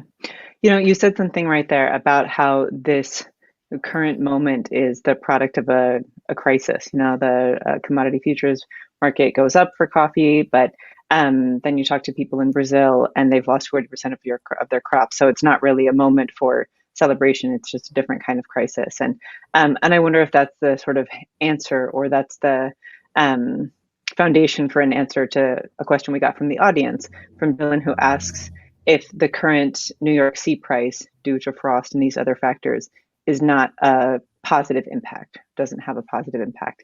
How do you see that, or how do you see producers outside of Brazil thinking about this moment in the context of that market price? Correct. So understanding, yes, so isolating Brazil and recognizing it does come from crisis. It's not like any of us did anything great to solve the price crisis. It came by a climate effect. But true, in the rest of the producing countries, it is a time for opportunity, unquestionably, even though costs have risen, but not at the same rate that the price has. There is the outlook in Brazil remains open to the effects of this harvest season or the next, but it is expected that prices will remain at around these levels for a certain period of time. So it is the moment to invest in coffee. It is true opportunity. I was at an Ana Cafe event in Guatemala a couple of weeks ago, of course, virtual. And the theme was to growers and to producers, time to reinvest in your farm, trying to reactivate your plots that maybe had been left behind, or there was truly no ability to invest before. But this is a moment in time. So we cannot waste the opportunity. It is truly a moment in which it can have positives in other areas of the world for other growers. And the fact that also consumption, and we can touch on that a little later, and I'm sure you've talked about it, it hasn't been hurt as much. The pandemic started huge uncertainties over are people going to have even the income or the interest to continue to consume coffee.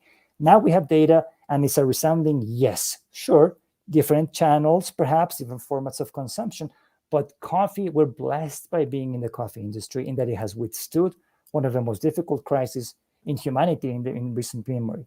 So yeah, it is a time for opportunity. And for all those growers not affected by those climatic effects, investment is the time is right. Go and reactivate your plots of land, re-engage with the industry, because this can be positive for you and your communities and your families. Yeah. Yeah, I think that is definitely a reason for optimism. Looking back and seeing what the predictions were a year ago, and seeing how, we're so far from resolving COVID, we're so far from resolving the coffee price crisis, as you note, but at the same time, we were expecting things to be a lot worse when it came to the retail side and consumption side. So I think that is good reason to be optimistic.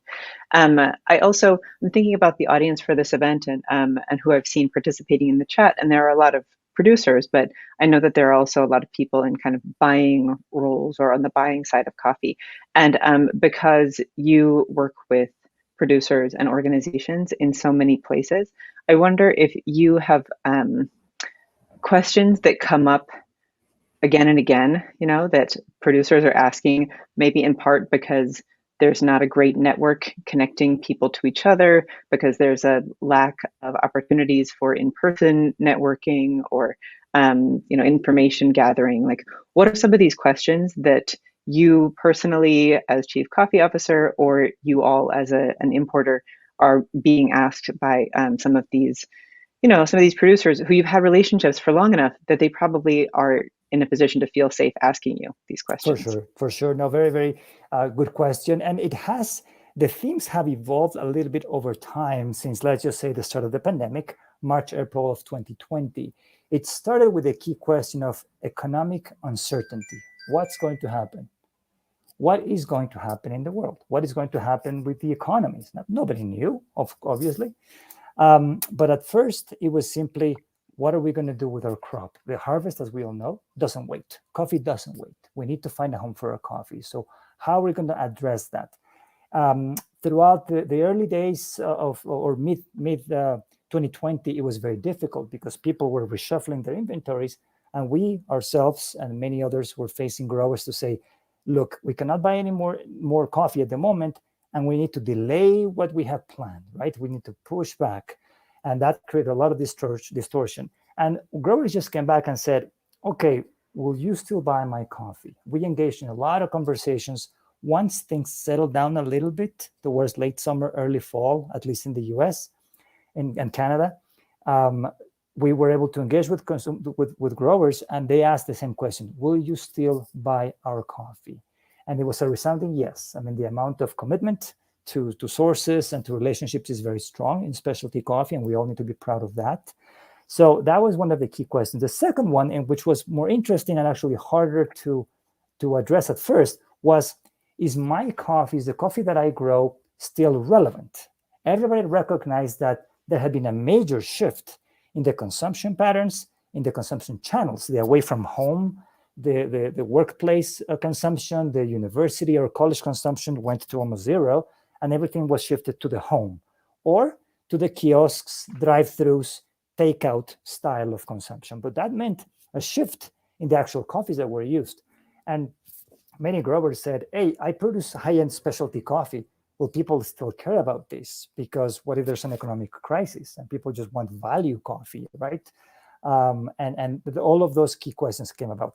Over time, we were able to show data that said that the economy has held up okay, with tremendous ups and downs, but has held up okay, at least in some countries.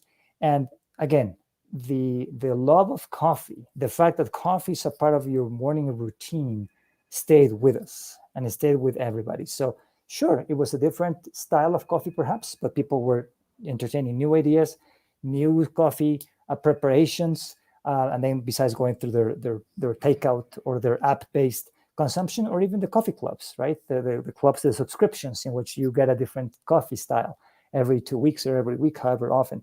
So we were able to answer to say, yes, high-end specialty coffee is healthy and it is sound, actually maybe even healthier than ever, which I would not have predicted. I honestly didn't think so.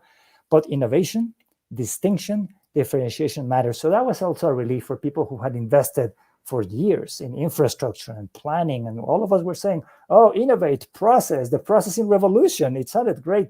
And then what if nobody's there to buy the coffee, right? I mean, people can go bankrupt in a snap. But thankfully, that isn't happening as much. So those are the key questions. People just say, will you still buy my coffee? Is my coffee still relevant? That matters a lot. But the hardest one is now, it's about the medium term, about projecting or planning, giving some visibility into what's ahead. And none of us really can predict that. It's common practice to try to give growers guidance. This is the harvest plan. This is what we would project based on historicals. The historicals are now not useless, but not as useful as before. So it is tough. It is tough in that regard.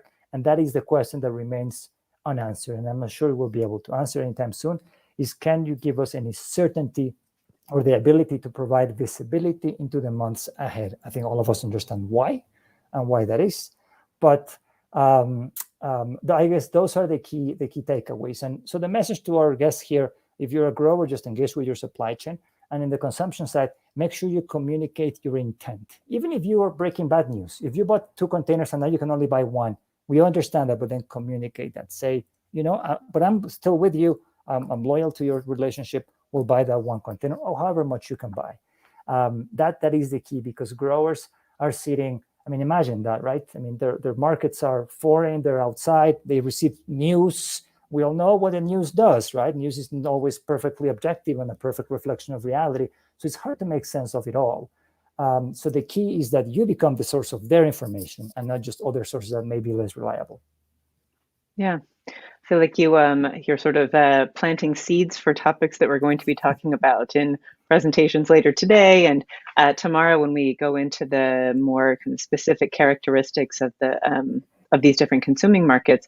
But one thing that you note that, the market overviews that we'll do tomorrow, a lot of that is based on data that is, not fully updated to reflect the past year of consumption. So I would also just note for anyone here, especially on the growing or production side, who is curious about some of those in the moment responses to COVID by retailers and roasters to check out the COVID survey results, or the results of the COVID surveys that the SCA did. A couple of my colleagues, including Katie, who just hosted, did presentations for the Coffee Retail Summit a few months ago, that just give that sort of here's where we are right now. It can't predict the future, but it's probably going to be at least a good counterpart to the aggregated data from 2018 or 2019 that's all been analyzed, but reflects a world that was pretty different than the world we're in now. So sort of putting these things together, we can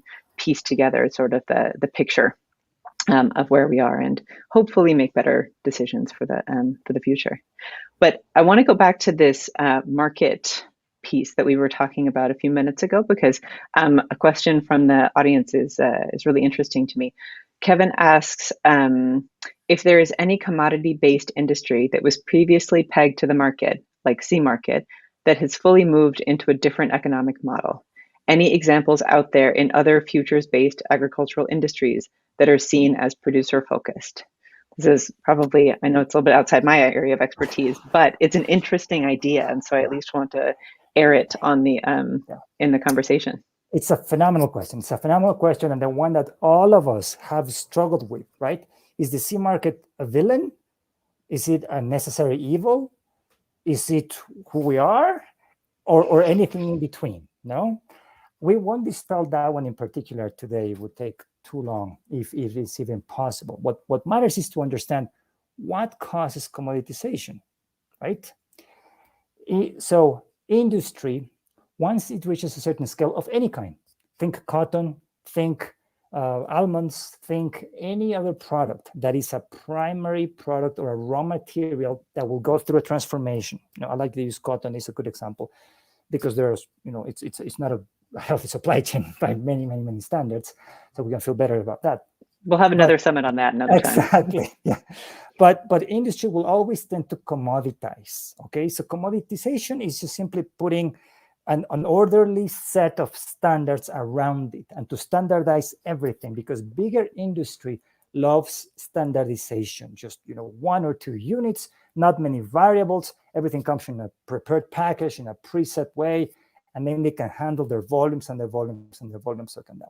So commoditization is not something that can be stopped. It's just a natural, think about the systematization, standardization. I mean, in some ways it can be healthy, right? It gives it's not all bad to have substitutes for things. Exactly. But within that standardization, those who have a higher standard should be able to find room for differentiation. So those two are not one or the other. I think they can coexist. Again, if we go back to other products like, say, olive oil, or if we go to wine, right? You have generics, and then you have highly specialized ones. So you work for differentiation. One of the best examples to the question specifically, you think of small growers, which in coffee, most of the coffee farmers in the world are smallholders, right? So that's an interesting thing that it's in their nature, it's their DNA. We need to recognize that. So one of the best examples of smallholder differentiation and success in a highly commoditized industry has been wine growers in Germany. Wine growers in Germany, they have small plots of land. There's a lot of them. They work collectively, much like co-ops we work here, and they work to differentiate their product as much as they possibly can. The same with the olive oil people in Italy and in all other industries, in the olive oil industry. So the way is just to show yourself why you're different genuinely, to put forward a higher quality product, and then there's a market for that. So my end message is the coexistence of standardization and differentiation can live well. You can work with different market segments. Both can be healthy and both are acceptable, but you do need to get organized. You need to be strong in your marketing. You need to be strong in your quality standards, because you do need to be distinctively better than the standard for that distinction and distinctiveness to be successful. So going forward, I think that's the best way to understand it, to say we can coexist, but differentiation is something we're going to have to fight for, and is not a given, because the natural tendency of big scale economics will tend us to the other way. So you have to fight, get ideas, get energy, get focus, but it can be done, and there's many examples, in coffee included, where that can be done. I gotta say, I'm a little bit skeptical of the wine growers in Germany, though I don't know very much about small wine growers in Germany. That seems like, one small example versus on the scale that you all are thinking and working, and everyone in this audience, we're talking about growers in so many different places. But at the same time, I do also see that specialty coffee has really demonstrated that differentiation can be good and valuable. And to go back to your answer to the last question, the clear communication around what attributes are valuable to you as a buyer, and then also on the producer side, the kind of clear understanding of the attributes that your coffee has seems like, it may be at a much greater scale, or we might be talking about a lot of different kinds of differentiated coffees versus one way of differentiating in a group of German wine producers. But I do agree that there's something there, and that it seems like technology can facilitate that. At this point, we have technology that has enabled a lot of connections. I'm sure it feels in some ways quite different, or you wouldn't have been able to imagine it in the 90s. The way that we are convening a global group for a summit like this, and I'm really thankful for all that technology has given us. But I also see that there are still some really significant gaps, as evidenced by the questions that you all are getting, and back to the opening presentation that I gave, the questions that we were getting during COVID. And I wonder if we risk overestimating the role that technology can play in changing the fundamental structures of coffee trading. Sure. Well, so technology, like many others, is a tool, right? And a tool that can be used in both directions, for good or for less than good, perhaps even evil. In our case, in coffee, I don't think anybody uses it for evil. I hope it stays that way. It's a subject for another summit. Yeah. But the thing about technology is that it has allowed us a lot of access, and we think this is the misnomer. People think, oh, I have a lot of access to information. I actually refute that. People have a lot of access to data, but do they actually have, or do we all really have access to information? Something that is valuable, that is actionable, that has been synthesized to its essence to give me the actual tools to say, oh, I have a decision to make, or I can make this and this decision. Obviously, forums like this one are the perfect example of how you're turning data into information, what is valuable to growers. So my message and my comment really on technology is to make a clearly discerning separation between data and information that is valuable, and to use our trusted networks, either human or virtual, wherever they may be, to validate all of those pieces, because there's nothing worse than believing that you have information that is either slanted, or that has been dated, or that is just no longer relevant, or has been irresponsibly published, or whatever reason. And in this day and age, anybody can publish anything anywhere. There's no longer credentials. There's no longer a certain curriculum you have to be. Everybody is published every day, every second, every moment, every hour. So the key is simply to not believe everything, to do your own research, to dig deeper, and to rely on your sources, in your network, in your peers, to validate and come up with the best ways to say, that is valuable, that is something that I can act upon, and it gives me ideas of what I need to do strategically with my coffee business. Yeah. I think we only have time for one more question, and I want to pick up on that, that difference between data and information, to ask a question about transparency and the perception of transparency. Because, over the past decade, we've seen specialty coffee roasters and importers, and I don't know, maybe others, maybe retailers, starting to publish the prices that they pay for coffee, especially at the sort of FOB moment. And I wonder if, in particular for you all, if your suppliers, although I'd be curious about your, roaster buyer partners too, but, if they come to you with questions about what this data means, and how, they should understand it, or whether they should be prepared to engage with it somehow, or engage in a conversation with consumers about this data. Sure. So first off, I think transparency is always healthy. So let's start with that premise. Any step we take towards greater transparency can only be a good thing. Having said that, the information that we convey, it needs context. It needs to be placed in this proper, full understanding so as to not fall into misunderstandings. A very common, very, very, very common feeling, somebody may publish, a $2.50 a pound. May or may not be a good FOB price, but it's around where things are today. So $2.50 a pound for X specialty coffee, FOB. And then anybody can now check their phone or anywhere, and you realize that a pound of coffee in the supermarket, specialty grade, is going to be $17, $18, or $19. So they're like, whoa, right? So without proper context, $2.50 FOB price looks pathetically low when the same, is it the same? It's not the same, but a pound of coffee at a supermarket level is 5 times, 6 times that value. Of course, we all know, and SCA has done a tremendous job of showing transparently what the added costs are of putting a final roasted product pound in a supermarket shelf where a consumer can pick it up. But that's why I say context. So every time I always say transparency is healthy and it is good, but it needs to be managed responsibly, meaning you need to provide full context. Otherwise, it can actually backfire and provide resentment, provide a misalignment, and provide an idea of a price that is not in. The other example is when they publish the prices for auctions. Well, that's great. I mean, I want every grower to earn $100 per pound award one day. Wouldn't that be awesome? But is that truly a reflection of coffee, right? And all of the winners get all of the attention. And there may be 300 samples submitted, and there were 5 winners. And those 5 winners made a great, great price. And it's great, and it's published, and it's transparent, so we all see it. But perhaps it should be understood that that was 0.01% of the total of any given point in time. So nobody feels like, oh, I'm missing out. Why am I still getting $2.50 when somebody's getting, no, let's not say 100, but let's just $5 or $7 or $10 per pound, because that was auction or that was a competition or any kind of that. So all of those efforts, I reiterate, it's healthy. It's always good that we have transparency, but it needs to be accompanied with its full context to be properly understood. Yeah, I think that, what I hear you saying is that this is a really great tool, and we need to use it and also know how to use other tools.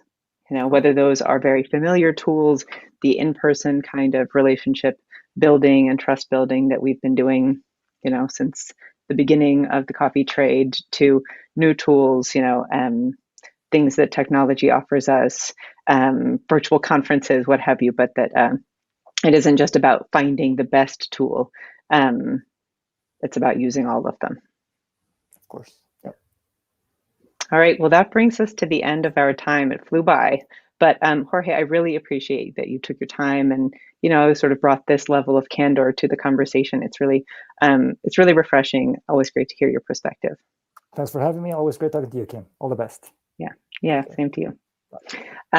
So we've come to our final talk of the first day, which will bring my colleague Mario Fernandez back to the digital stage, this time as a presenter, and Katie Vanderleeth back on to moderate the question and answer session at the conclusion of his talk.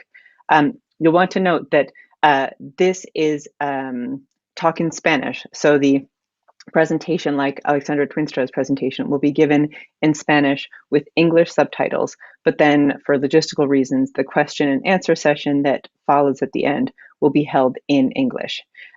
When the recording of today's session and then the accompanying discussion are posted in the resource library, we'll have it subtitled in Spanish so that people who watch the talk in Spanish can then go and see the question and answers posted there in Spanish, in case you miss a point today. I think that that's it for this session. Let's go to watching Mario's talk on processing.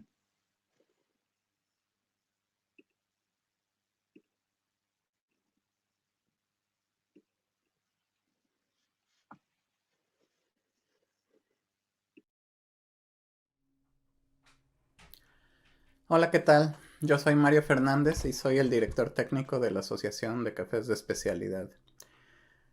Nuestra charla se titula ¿Cómo orientarse dentro de la revolución de los procesos?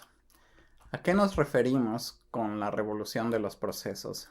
Nos referimos a una explosión en la diversidad de los procesos post cosecha del café que hemos vivido en estos primeros años del siglo XXI.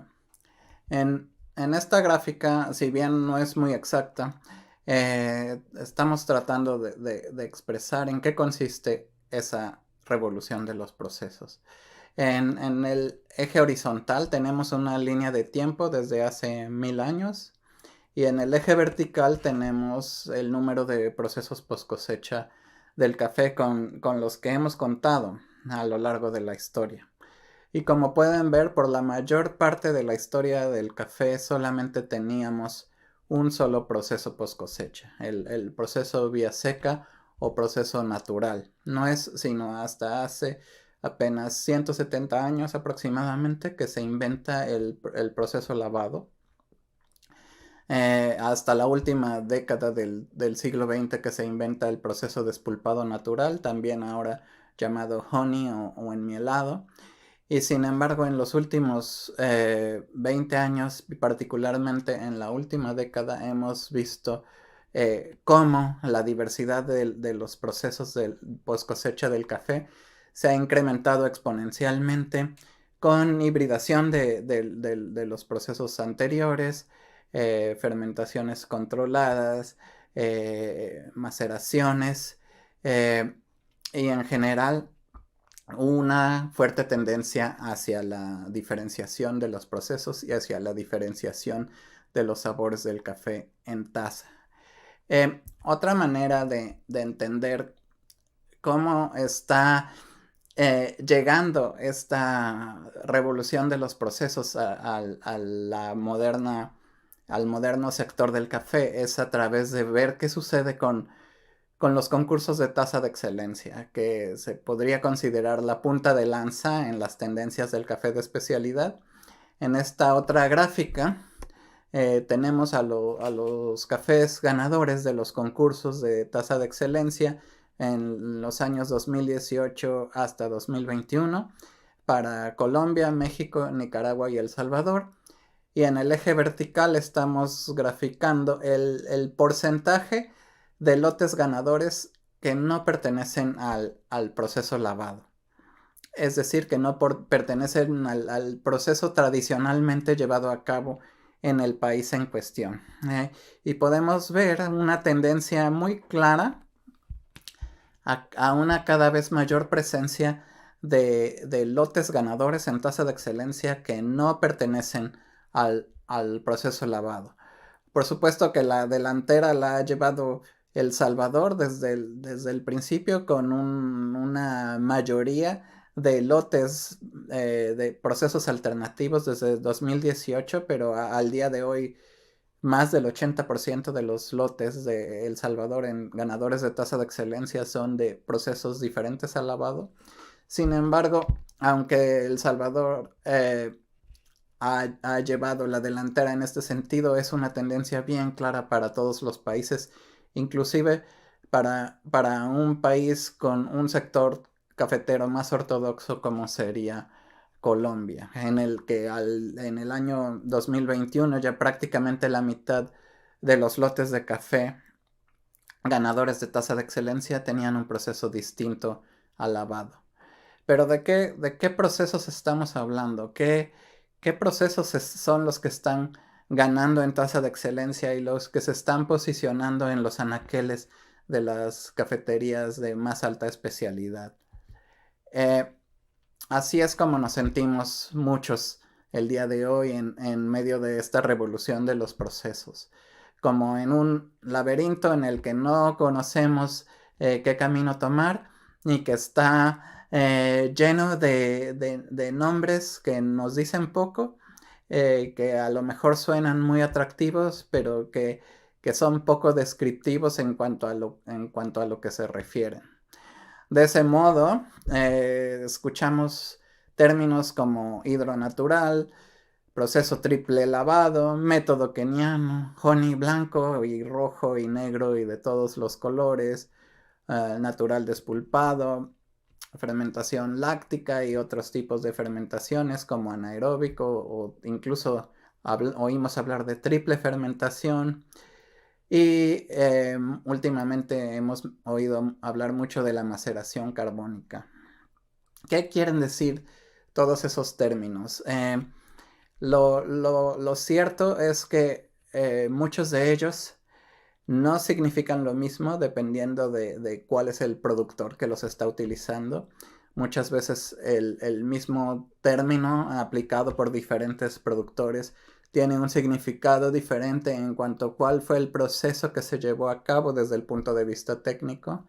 Y en otros casos, inclusive, estos nombres son solamente una nueva manera más atractiva de bautizar a procesos que ya llevan décadas en el mercado o incluso más.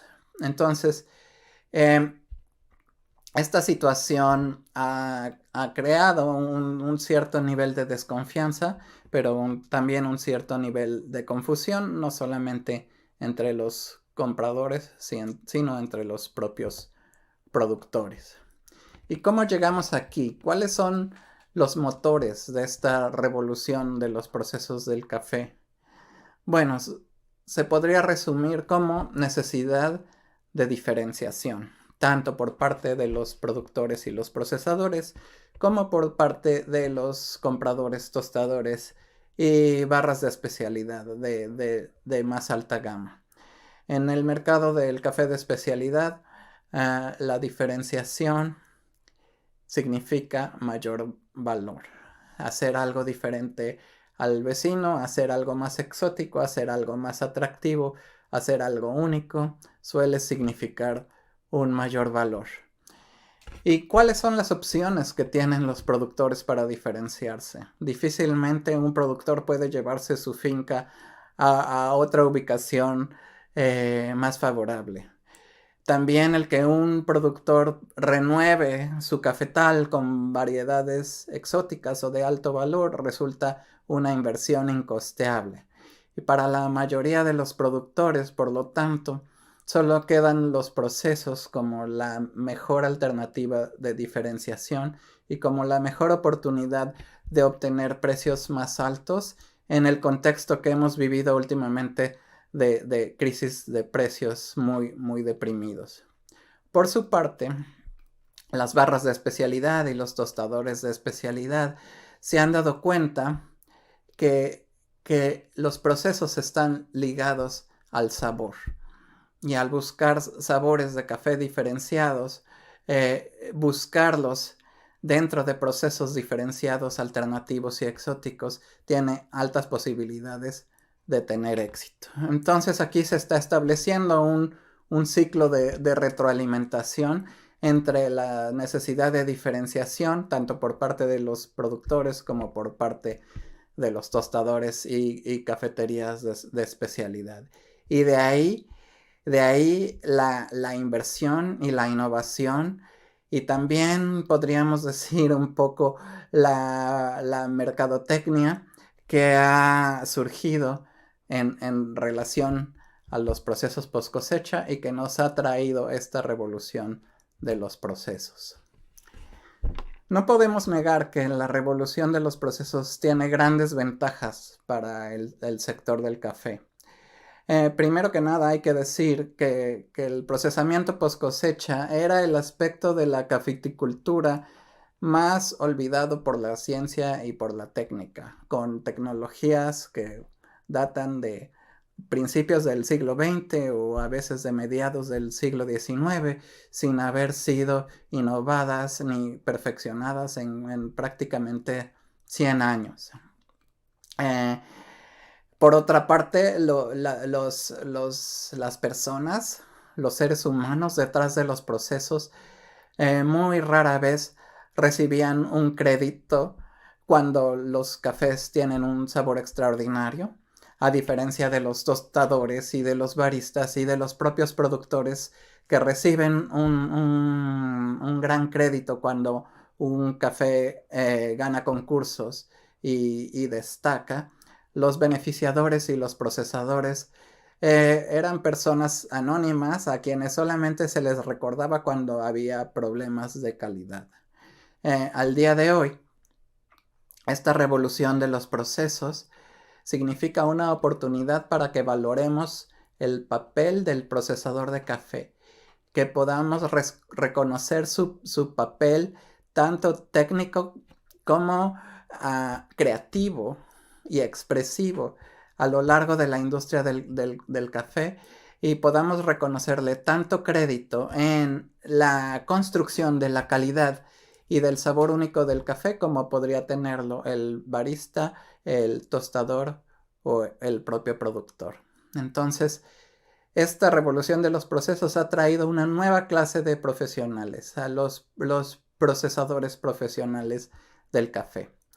Pero además ha traído un gran avance de la ciencia y de la técnica, y un gran avance en el entendimiento científico de lo que sucede en el proceso post cosecha del café, no solamente por parte de las fermentaciones, sino también los procesos que sufre la propia semilla durante el proceso post cosecha del café y el almacenamiento del café.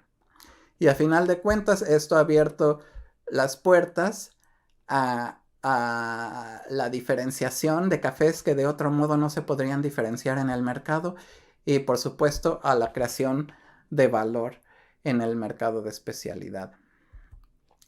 Pero esto no ha sido sin desventajas y riesgos, ¿no? Hay algunos riesgos que yo veo en esta revolución de los procesos, principalmente resumidos como una pérdida de credibilidad, porque muchos de los procesos que se están anunciando, pues a final de cuentas tal vez no tienen nada de novedosos, o incluso pueden encubrir una adulteración del café con alguna sustancia extraña, ¿no? Y eso trae pérdida de credibilidad. También hay un alto grado de confusión. Los compradores ya no saben qué significan los nombres que encontramos en los procesos del café, y los productores tampoco saben cómo lograr ese proceso que ganó la tasa de excelencia, puesto que no hay ningún manual que diga cómo hacer una fermentación anaeróbica o una maceración carbónica conforme a un procedimiento estandarizado, ¿no? Entonces hay mucha confusión, ¿no? Cuando nos encontramos que el honey blanco a final de cuentas es lo mismo que el café desmucilaginado mecánico, eso trae confusión y eso trae pérdida de credibilidad. Y también hay una serie de fracasos técnicos y financieros, sobre todo por parte de los productores, que a la hora de tratar de reproducir esos métodos sin tener los conocimientos técnicos para ellos, pues pueden echar a perder una parte de su café y perder una buena parte de su cosecha en lotes fracasados desde el punto de vista de calidad. Entonces, todos nos hacemos preguntas al respecto de la revolución de los procesos. Algunas preguntas que se hacen los tostadores es: ¿qué quiere decir el proceso fulano, ¿no? Si yo veo un honey blanco, ¿cuál es la diferencia contra un honey amarillo? ¿O cuál es la diferencia entre el honey blanco y el café desmucilaginado mecánico, ¿no? Esas cuestiones no les quedan claras a muchos compradores. Otra inquietud que tienen ahora muchos compradores es: ¿por qué este café sabe a yogur de fresa? ¿Es un sabor que se desarrolló de manera natural dentro del café o le agregaron algún ingrediente extraño? Estamos hablando aquí de sabores exóticos surgidos de manera natural, digamos, dentro de los procesos del café, ¿o hay una adulteración con algún otro ingrediente? Porque eso tiene implicaciones de sanidad e implicaciones legales para los tostadores que están utilizando esos cafés. Otra pregunta que se hacen frecuentemente: ¿este café tan exótico les va a gustar a mis consumidores? ¿Será una buena inversión pagar así de caro por este café si no estoy seguro que a los consumidores les va a gustar? Y algo que algunos no se preguntan, pero que a final de cuentas resulta una decepción, es: ¿cuál será la vida útil de este café? Hay muchos de estos procesos alternativos y exóticos que que desgraciadamente tienen un muy buen sabor al inicio, sin embargo tienen una corta vida de anaquel. ¿Por qué? Porque a la hora de hacer los experimentos no se controló que esos sabores perduran a lo largo del tiempo en el café verde durante una vida de almacenamiento. Lamentablemente hay algunas preguntas que los tostadores no se están haciendo. Y una de las más importantes es ¿qué pasa si le encargo a un productor que me haga un café de cierto proceso y al final no me gusta? Y hay algunos compradores y tostadores que irresponsablemente están embarcando a los productores para que hagan procesos determinados, para que sigan, digamos, sus caprichos y al final no se hacen responsable por el resultado de esos lotes si es que no son de su agrado. Y al final el que acaba perdiendo es el productor que por seguir las indicaciones del comprador se quedó con un café que no puede colocar, ¿no? Entonces, ¿quién es el que asume el costo y el riesgo de la innovación?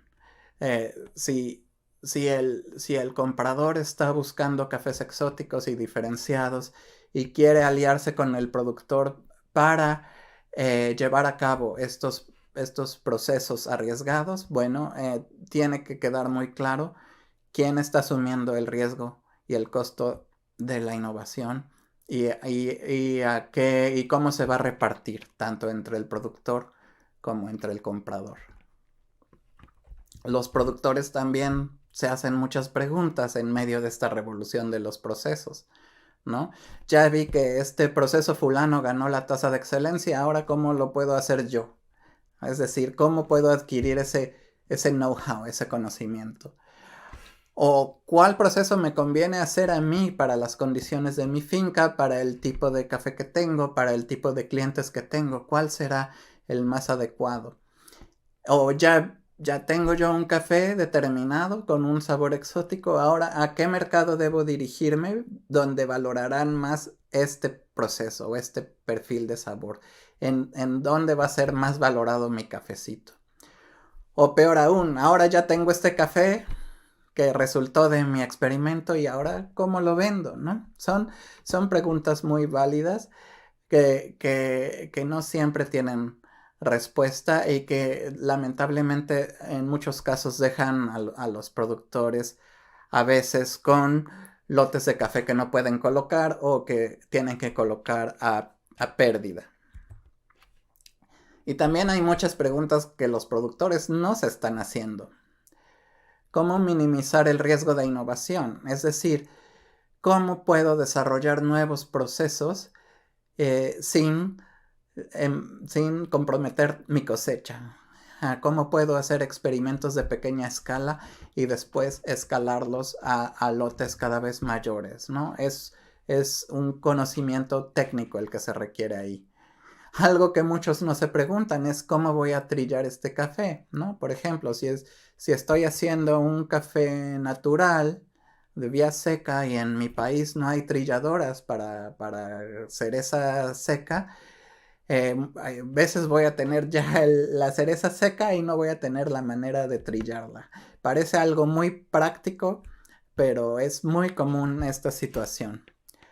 ¿Cómo me incorporo a una cadena de suministro de alto valor? Es decir, en el momento en que dejo de hacer el café que se elabora de manera tradicional en mi país, ya no tengo esa facilidad de que lo compre cualquiera. Ya no lo va a comprar cualquier intermediario o cualquier cooperativa, ¿no? Tengo que buscarle cliente activamente. Tengo que incorporarme a otra cadena de suministro que me va a costar más trabajo, que me va a implicar mayores compromisos, que no va a ser igual de cómoda y que en algunos casos tal vez no voy a saber cómo acceder.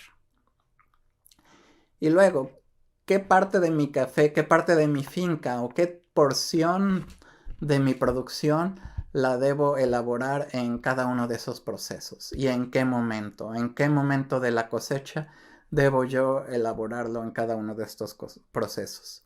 Por supuesto que aquí no tenemos tiempo de dar respuesta a ninguna de esas preguntas, pero es importante que estemos conscientes de que todas estas son cuestiones a las que nos enfrentamos como industria, tanto por parte de los productores como por parte de los compradores. Ahora bien, ¿existe algún mapa para guiarnos? ¿Hay algo que nos diga, en tu finca tienes que hacer café natural con este protocolo y venderlo a tal empresa del país fulano? Desgraciadamente no. Desgraciadamente aún ignoramos cuáles son las tendencias y las preferencias en la mayoría de los mercados. Este evento de la Cumbre del Café Verde pretende dar a conocer esas necesidades y esos requisitos de cada mercado, pero no hay algo así como un mapa ni de los sabores del café del mundo, ni de a dónde valoran esos sabores de café, en qué país consumidor los valoran. Es un proyecto muy ambicioso, pero sin embargo es cada vez más pertinente en medio de esta revolución de los procesos. Entonces, para regresar a nuestro título, ¿cómo orientarnos en esta revolución de los procesos? Pues no podemos dar más que una metodología muy general, algo de aplicación muy general, y es una estrategia de 3 pasos principales que se enfoca en conocer cuáles son los atributos de mi café. Sí, los atributos extrínsecos como su sabor, su composición química, su apariencia, su forma, pero también los atributos extrínsecos, toda esa información acerca de cómo se cultivó, cómo se procesó y la sostenibilidad que acompaña a ese lote de café. En la medida en que como productores y procesadores conozcamos mejor esos atributos del café, seremos más eficaces a la hora de comunicarlos y de dirigirnos al mercado objetivo. Y entonces ese es el segundo paso, es ya conoces los atributos de tu café, ahora comunícalos de manera efectiva. Logra que el potencial comprador se entere de cuáles son esos atributos del café para que sepa qué esperar de parte de tu café al respecto de sus atributos tanto intrínsecos como extrínsecos, ¿no? Y en el caso de los procesos, qué procesos se realizaron y qué sabores estamos obteniendo. Y finalmente, dirígete al mercado que va a valorar esos atributos.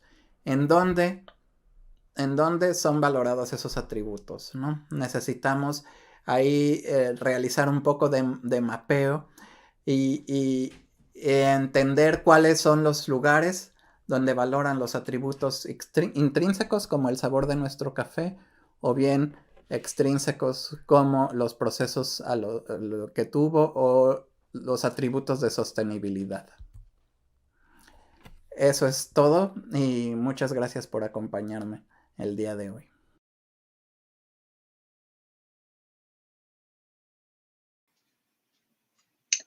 All right. Hey, everyone. We're back. And I'm here to host the session with Mario, this question and answer session. And I know you just saw Mario speak, and he has been a host in other sessions, but I just want to take a moment to introduce him more formally. So Mario comes from a coffee producing family in Mexico, excuse me. And he has tried to understand coffee for 27 years under the light of food science. His experience combines coffee processing, coffee sensory and flavor chemistry, and coffee education. He recently joined the SCA as technical director, and I am honored to be his host for this Q&A session. Thanks, Mario. Thank you.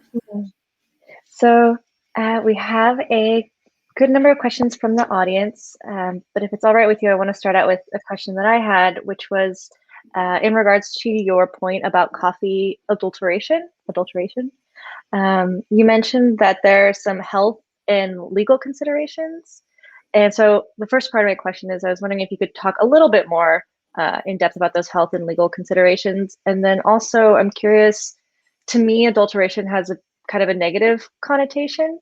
And so I'm wondering if you think that additives generally are not a good thing for producers, or if you think that there is a time when adding other substances to coffee fermentation can be a good thing for producers. So let's address that last part of your question first.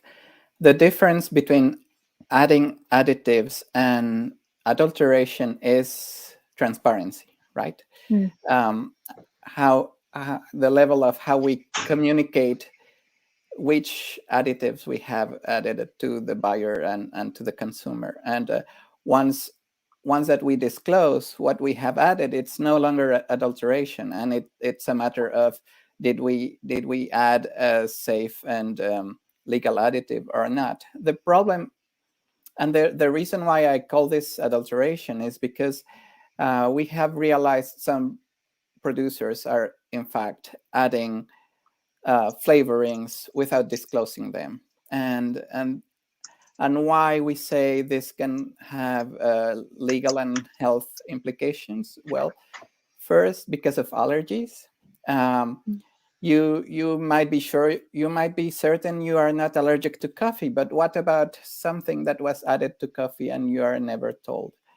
Or heavy metals. Some spices out there are contaminated with heavy metals. So when they are added to coffee, you are adding heavy metals to coffee without people knowing it. And even toxins, right?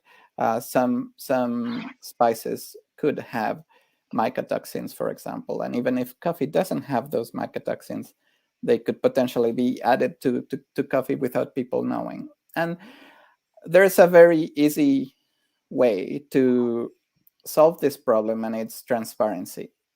If you disclose what you did to coffee, then your buyers and consumers can decide if they are interested or not. Do you think that there's, generally speaking, not in your view, but generally in the coffee community, is there a stigma towards adding coffee, even if it is adding substances to coffee fermentation, even if it is transparent?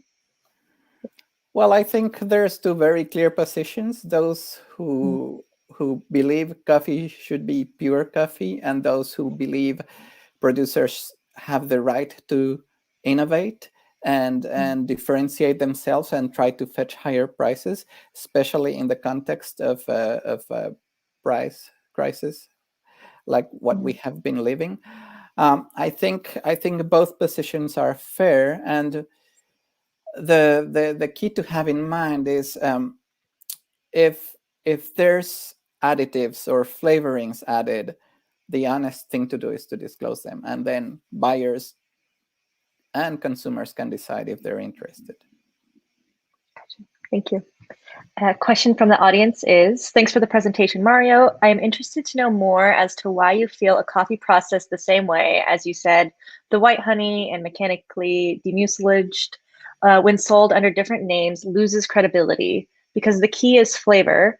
Wouldn't whatever route a producer takes to achieve that flavor be credible? Thanks to your insight, for your insight. Yeah, that's a very good question. So technically, a white honey and a mechanically demucilaged coffee are exactly the same thing. And once I did this experiment in Taiwan, I was in a room full of people, maybe 30 people, and I said, okay, raise your hand if you would be interested in purchasing a mechanically demucilaged coffee. And nobody raised their hand.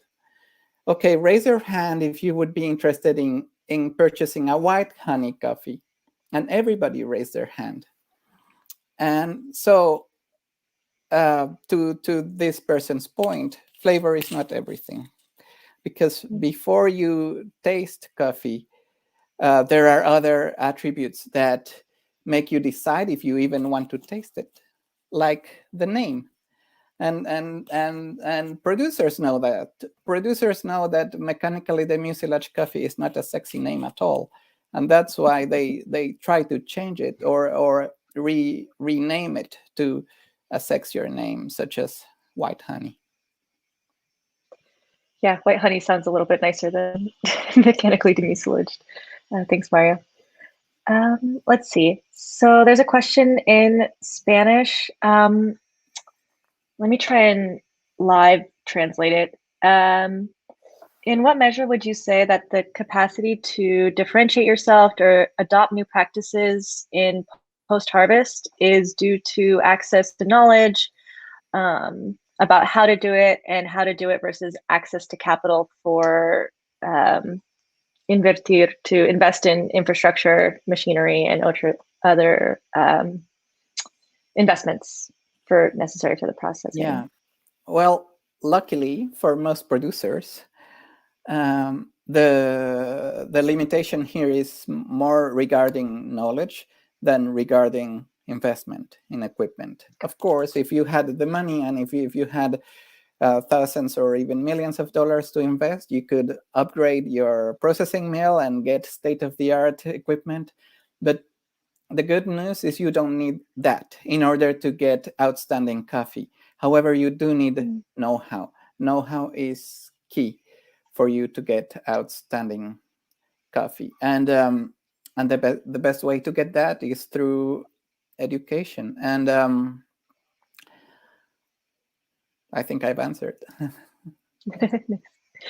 It looks like we have another question that's similar to the previous question that we had about is flavor sort of the key component. So I'll read the question from Johan Arenas. Differentiation is key. However, is taste the right differentiation to focus on?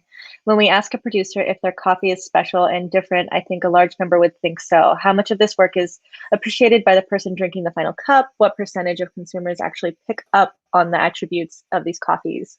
Is there a real return at a larger scale of investing so much on specialized processing? A lot of questions. Yeah, so we need to be clear that there are many more attributes besides just flavor, right? There are attributes such as the processing name itself, or the variety, or the certifications that are extrinsic attributes, and also make a difference whenever you are trying to differentiate your coffee as a producer.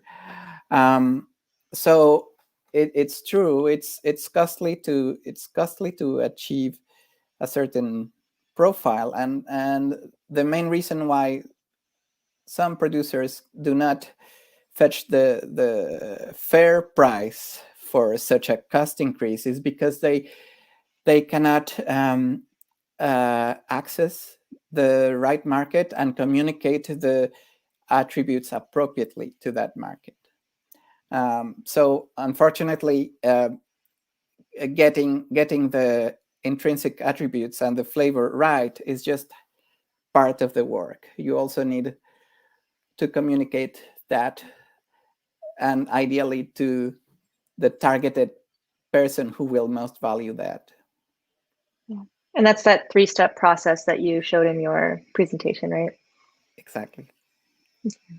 And this is a great, we're not quite done with the Q&A yet, but this is a great segue to tomorrow's content, where we'll share some information about, more specifically, about what attributes, both intrinsic and extrinsic, are valued by a couple of different markets, coffee consuming markets. I think we have time for 1 or 2 more questions. This one is from Dylan Cumming. In your opinion, other than introduction of shipping containers in the 1950s and plastic grain pro bags, what are the improvements, innovations, and technology in the supply chain that have had an impact on the quality or efficiency of coffee supply?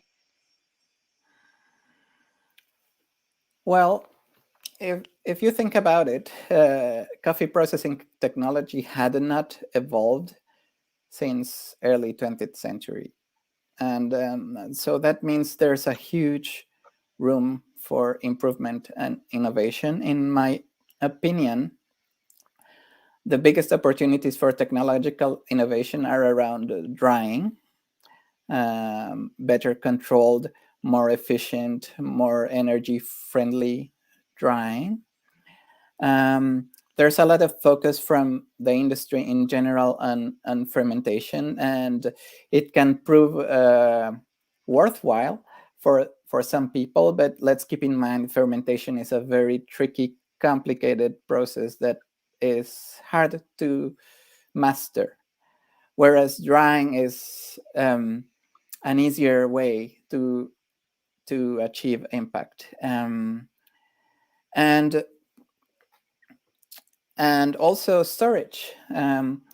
the right conditions for storage, and also I should not forget harvesting and picking.